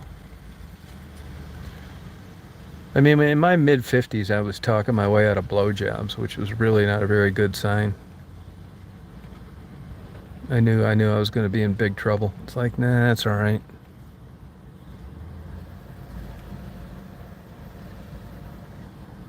Yeah, I knew it wasn't going to get much better. You know what I mean? Oh, sorry, Simka. Yeah. Here's another thing that could be part of my problem is I know this sounds terrible and I could probably articulate it a lot better, but I I find when there's not that sexual interest like there used to be, which there's not, that it kills so much of my interest. And I don't think I gotta apologize about that. When you're young, I'm telling you, I was coming up here in 1978 with girls because my sister was taking off with her lesbian roommates and I had a whole house to myself and I could go to this McDonald's and eat all I wanted for free. And I was always left a brand new nice car and fireplace. Now those were the days. I mean, that was like, you asked me, do you think you really want to do this? It's like, yes. Hello. Do I ever? And now it's like, oh my God. It's just so much different. But you can't be selfish. It doesn't last forever. But I find that it's, I don't know.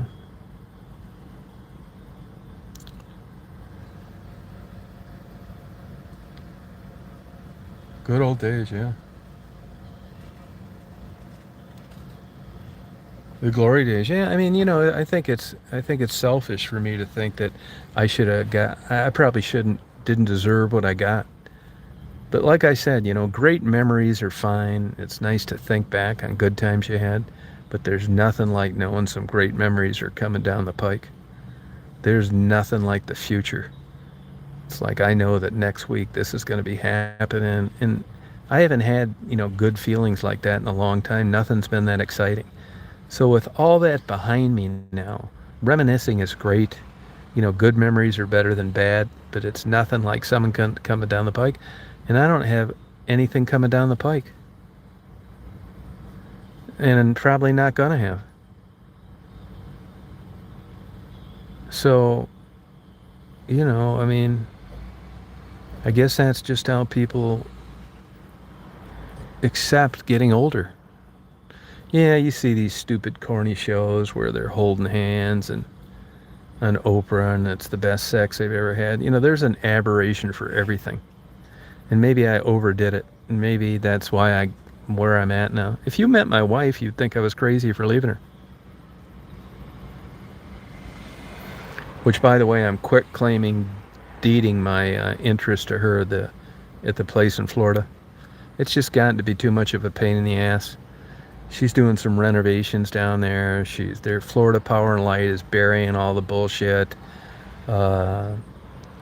She's building this custom barn for weddings with a place where the bride and groom can stay. And, I got to sign off on all this shit all the time. And this is kind of an old deal where I'm on the deed, but I'm not on the mortgage. There's not that much of a mortgage left. And, we've gotten along pretty good over the years, but there have been a couple times like, I'm not getting on a mortgage. It's not happening. You've been living there 22 years. And I'm pretty much never coming back. I don't mind helping you out, but I don't want to be in a mortgage. So I'm not on a mortgage, but I'm not on the deed. And that's become kind of problematic for her because of all the things. So I just said, fuck it. I got a quick claim deed in the mail today. So I'm going to sign it off and send it off tomorrow. I don't really give a shit about it.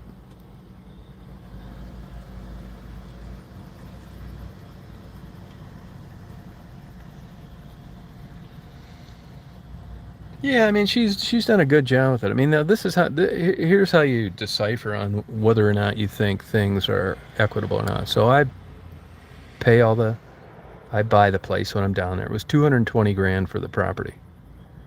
And then build a new bed and breakfast, which was 600 grand back in 1994 or 5. And for a while, when I decided to leave and get divorced, we were going to sell it. She didn't want to sell it. So I made the payments for about 5 years, even though I wasn't living there. I didn't want to screw her out of it. Well, in that time, she had done a good job, marketed it, became a super successful business. Well, what was worth about $800,000 back in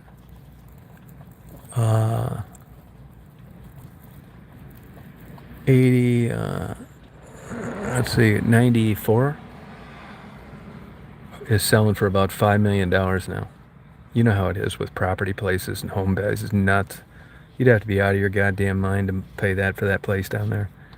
And I'm not really into I know it sounds crazy, money and material things. So it really doesn't matter to me if it's worth 500,000 or 5 million. There's somebody stopping by there every week wanting to buy it. It's 20 prime acres with a money-making, successful wedding, bed and breakfast venue on the property. It's got horses for show horses, stables, and all that bullshit.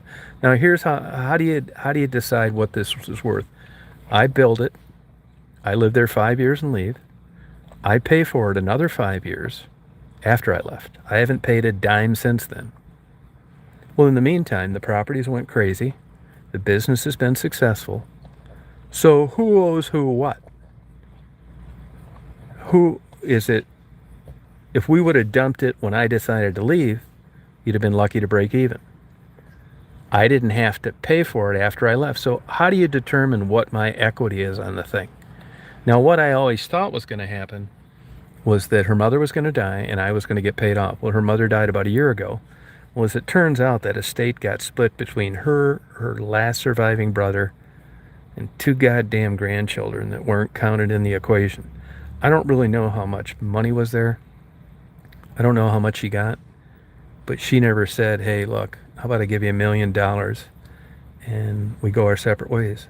And there have been times over the years, thank you, Palmetto, that I have wanted to get divorced. I'm telling you, there were a few times over this 22 years of being away from each other, 23 years, where I didn't want to get divorced. Why, I couldn't tell you. I didn't want her back, but I didn't want to get divorced. Then there's been times where I wanted to get divorced, and even though she's living with a guy, she didn't want to get divorced. It's crazy, I know. We're on good terms. So about 3 years ago, I finally get my shit together after being in a fucking nut house for a whole month. And I thought, well, maybe part of this new beginning is just really starting over. I mean, I did get here's another thing too. I got my health insurance through her work this whole time. Well, in January, I turned 65, so I qualified for Medicare, so I didn't need that anymore. That was a big deal, getting, you know how much medical insurance is. So I got 22 years of medical insurance paid for through her work. Did it cost her anything? No, but what would it have cost me if I had to fund it? So from what I've told you about the financial agreement at the beginning, consider my medical insurance all these years. So here we are. And I'm always thinking that, I would have been paid off by now, but I don't really need the money. It would be nice, but it's not going to change my life whether I had it or not. Well, here we are all these years later. The place is worth like $5 million. There's only $300,000 owed on it. She's doing all sorts of great things. She's 63. She still works full time and doing these things. And, she asked me about a week ago. She said, they're getting on me about this and that. would you have a problem? She said, I'd never screw you out of anything here. I believe that. But it's almost easier to just quit claim deed it and good luck to you. And why don't we get divorced too? But I don't really want to bring it up because it seems to be like a uncomfortable conversation. It's weird. I can't explain this. I think deep down maybe it's just the one connection I have to like anybody that's known me a long time. I don't know. But I don't have any problem signing this quick claim deed. Yeah, she's referred to that as soulmates before. So I don't really know what to do, to be honest with you. I mean, I'm just going to sign it and send it off. She said, I'll be willing to sign any agreement. Well, I checked up on the Florida law this morning, actually. That's not a community property state. So a judge would be faced, if it was challenged and debated, he would be faced with the same scenario that I just spelled out to you. With everything that I told you, who is owed what? She wouldn't have it if I didn't fund it and support it early on. It wouldn't be what it is now if she didn't run it for the last 20 years. Plus the bonus of 20 years of medical insurance coverage. So what am I really owed, if anything? I don't know. I mean, I just as soon skip all this thinking. I mean, everybody in her family lives to 225 years old. Her mom just died at 97. So I'm thinking that, she'll end up with my stuff anyway, not including that. I mean, I'm probably never going to get married again, I'm sure of it. And if I'm not married, I doubt that someone's going to get my stuff. I don't know, but that's my thinking on it.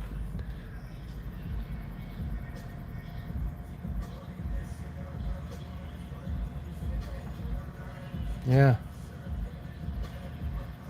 So that's where I'm at with the whole thing, Now, there were times during this 22 years where she'd have said, you sign this. Like, no, I'm not signing it. Now, I really kind of had her by the balls, and you'd be hard-pressed to find many examples of somebody that's on the deed but not on the mortgage. I don't even remember how I got out of that. I think it was through a refinancing, and I wasn't willing to go down there. In the old days, if you had a Chase bank account, I could go up here to Chase and sign her name on a signature card, and she could sign my name down there, and those days are over. You do anything with two people now, both those people have to be at that bank together. I haven't even seen her since 2007.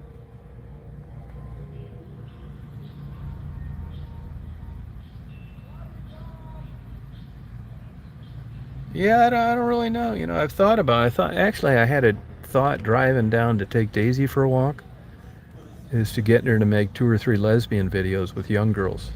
I think that's reasonable. It doesn't cost her anything. She doesn't like doing it. I don't like giving out that much equity. And who in the hell gets $2.5 million to do 3 half-hour videos with young lesbians? I mean, you can't say I'm not reasonable. We're both even in the sense that we don't really want to do it.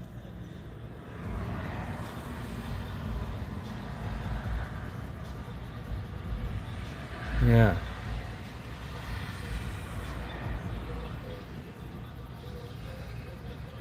Yeah, soulmate. Yeah, you're right about that, Conan. Yeah, it's a mystery.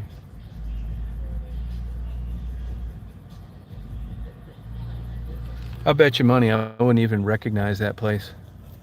When I was down there, I mean, I've done a lot of nutty, obsessive, compulsive, weird shit. Buying that place is an example. And when I got down there, I planted thousands of royal palm trees, the good ones.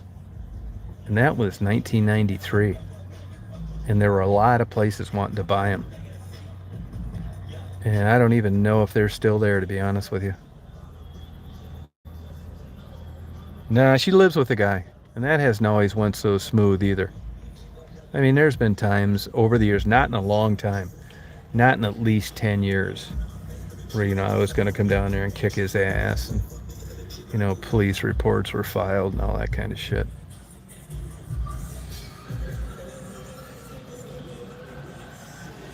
Good night, Buttercup. So I don't really know on that,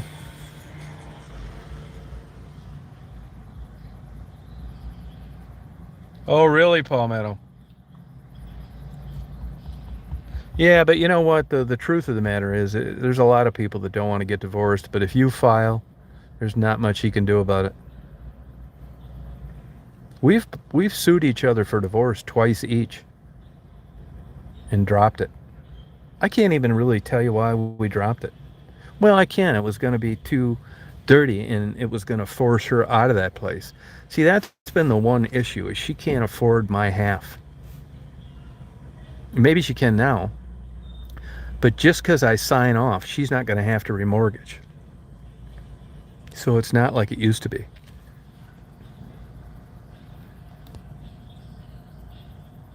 Yeah, I don't even know, Frederick. I'm not up on that. Well, she's super fair. I mean, she really is fair. I mean, when I got in my bullshit there, and she gave me $100,000 out of her retirement account. She said I didn't need to pay it back. We could take it off the real estate settlement someday. Well, even though it's a successful business, it's expensive down there. It's only like 16 rooms or something like that. And you got to pay penalties and all that bullshit on your when you take money out of a retirement account. I actually paid her the 100 grand back. And I had another guy lend me 25 grand I met on eBay. I paid him back too. I was cash poor for a while, so I paid everybody back with interest. So it worked out. But I mean, when things got tough there, I mean, she coughed up money when I needed it and said, there was for a while there was no way I was paying back 100 grand. But I did. So, it's been good for both of us. Oh, he did, Palmetto. That sucks.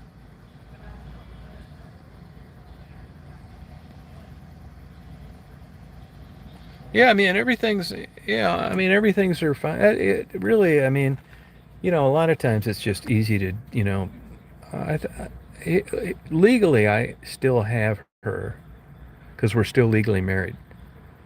Now, let's say she wanted to marry that guy she's living with. I don't think that's happening. I get vibes that it's not going that great. But let's take the worst scenario. She says, "Yeah, it was nice of you to do. Big Dick and I are getting married, and I want to work something out with you on the property." Well, that's a little different now. But I don't think she wants to marry this guy.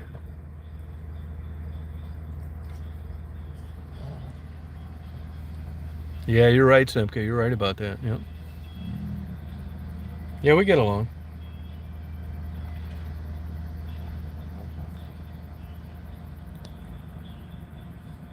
Yeah, we have a good bond. Yeah, I think we do.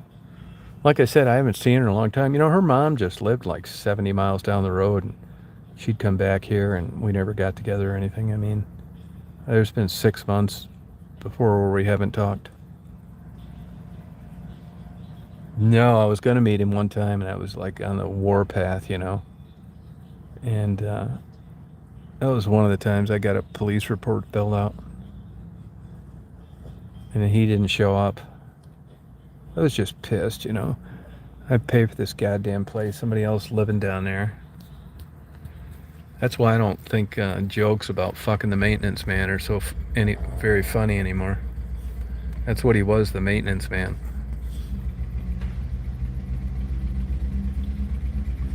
Yeah, it's something like that, I think, too.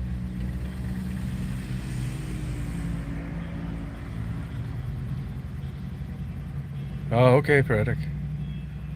Yeah, you know what I mean? So I don't know. That's another thing, I talk about dating and I talk about hormones. And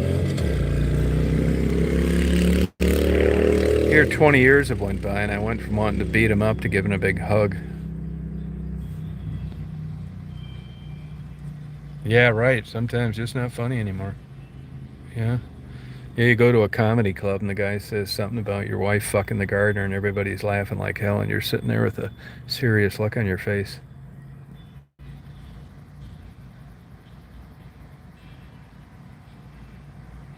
Oh, Rita. Oh, okay.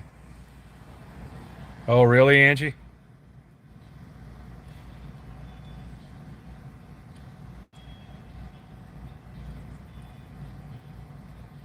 Deeply. Oh yeah, that wouldn't be cool. I've heard of that happening before.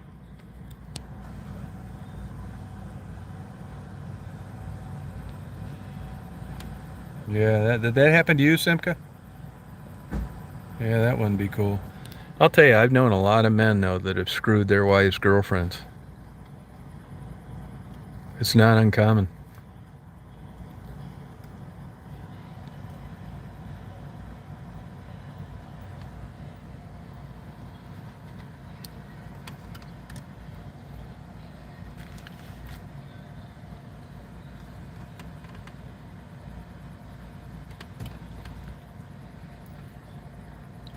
Yeah, I think I probably would have. I was like a super jealous guy for most of my life. I think anybody that knew me knew that you'd be taking your life in your own hands if you were screwing my wife. I wasn't going to be uh,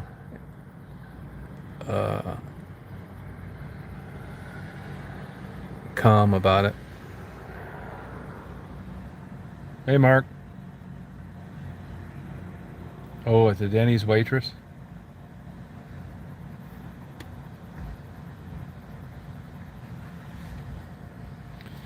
Yeah, there's a million ways you can look at these. Like I said, like Simka says, I mean, time does change things.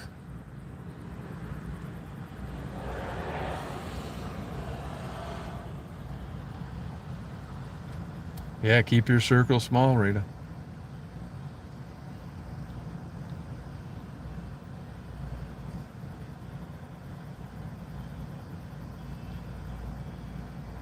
Hey, pork chop. There's a guy I met that he's a dog trainer. He's been all over, horse trainer too, and he's going through this same kind of bullshit with his wife. She just moved to Florida.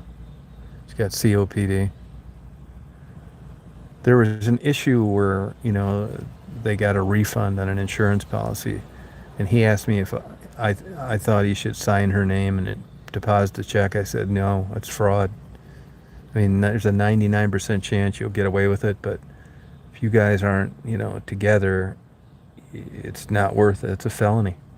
And a lot of times, once somebody gets turned on to that, even whether or not she testifies isn't going to matter. Don't do it. So anyway, I said, what I would do if you want to test the waters, sign your half, send it to her, and ask her to sign it back, and you will give her her half of that. You will cash it up here in Michigan. That's what he did. Well, as it turns out, she almost died in the hospital about a week and a half ago. I didn't say this to him, but that's not a very good sign that your wife's about ready to kick the bucket and you don't even know about it. It is a good sign that she was willing to endorse this check and trusted him to send her half back, but I don't know that that's a fair comparison. So basically what he's stuck with is not knowing where he stands with her. There's about $200,000 in a joint account that he worries about losing because she's living with her sister until this new place is ready to move into. And he said, what do you think? I said, I just don't want to, make things up. I don't know what to tell you, man. I mean, it's great that she endorsed this check, but if she didn't, she wasn't going to get her half. On one hand, it doesn't seem too cool that you didn't somehow know she was on her deathbed and she didn't feel like letting you know about it. So it's not uncommon to find people in these kind of estranged, odd agreements. No, it's super hard. You got to use the patches and the lozenges, and you have to stay away from people smoking. There's 3 things you need to do. For sure. That's what you have to do. You have to do lozenges and the patches.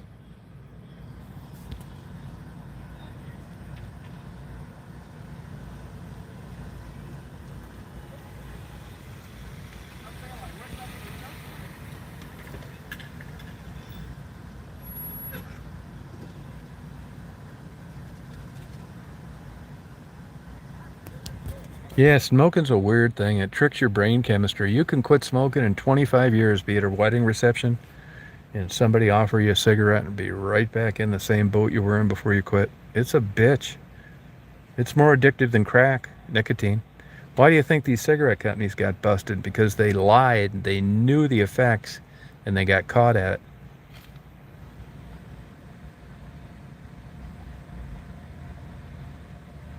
Oh, good for you. Congratulations, Palmetto.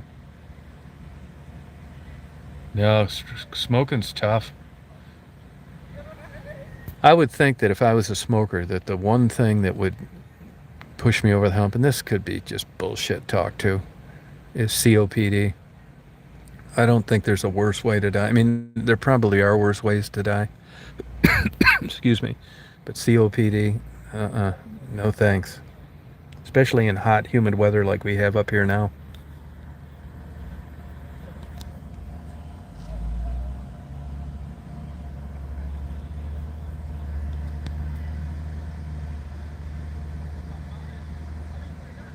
Yeah, vaping's tough in your lungs.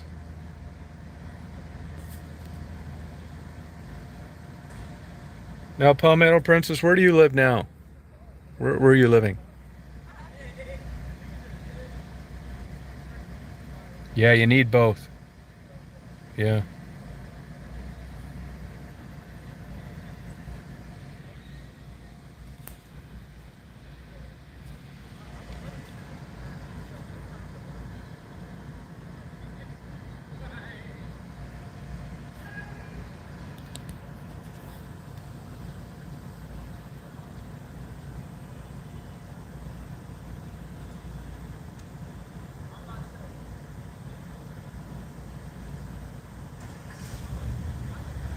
Yeah, there's a lot better medications for it now, Janice, than there used to be. And there's different grades of it. No, it's a bitch stopping. Good night, Simka.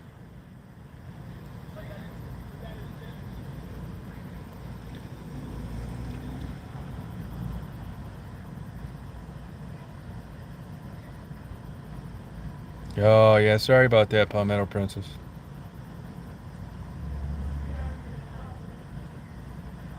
No, it's hard, Angie. Oh, Denver.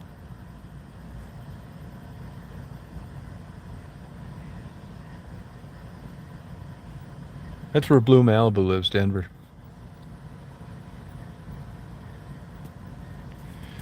Well, I think I'm going to sign off here, guys. I'm going to go in here and get myself a 6-pack of Coors Light, speaking of Denver. I'll drink one for you.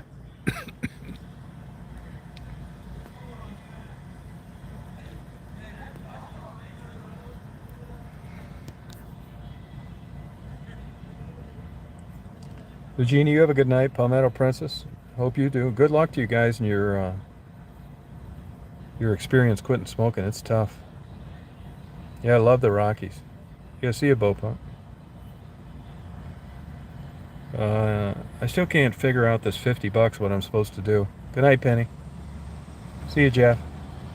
Yeah, thank you. It was a good chat. That's why I like spontaneity, you know. See you, GH. Anybody can figure out what I'm supposed to do with that police technical bullshit, let me know. That or I'm just going to refund the money. I don't want to accept $50, not being clear on what I should do with it. Unless they want me to buy Tassie a carton of cigarettes. See you, Rita, if you're still out there. Sorry about your wrench disappearing. Good night, Conan. Yeah, it was a good chat tonight. You never know. That's why I like just doing them spontaneously. Cool.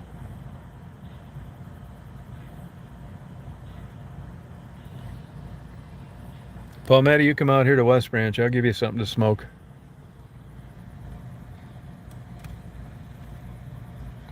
Good night, GH.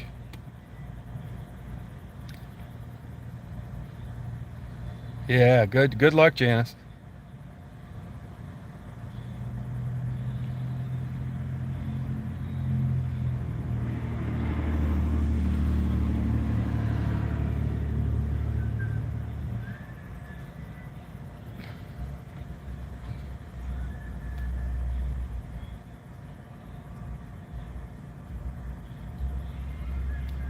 Don't want to miss anybody. So who's ever listening, you stalkers out there. Yeah, Wellbutrin works. That'll make you cranky as hell. It'll make you quit eating too. Yeah, it's a cheap early generation antidepressant. You can get a whole bottle for $4 at Walmart. Good night, pork chop. You too, Janice.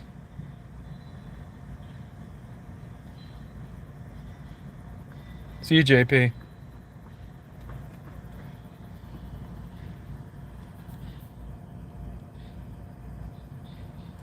I think I'm gonna get a bag of corn nuts too.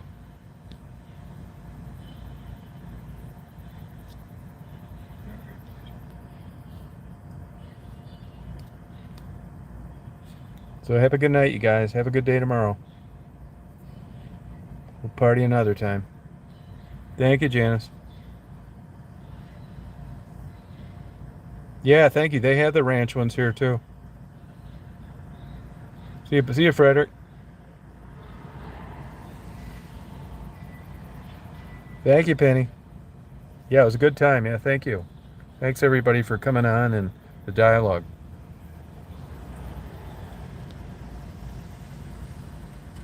Yeah, I'm gonna try those, Jeannie.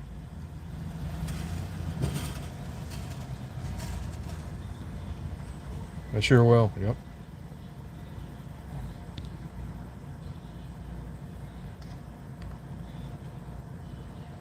I'm gonna really throw caution to the wind and try the ranch flavored. Yep. It was sent from some place on law enforcement tech or something. It's weird. And they might have made a mistake.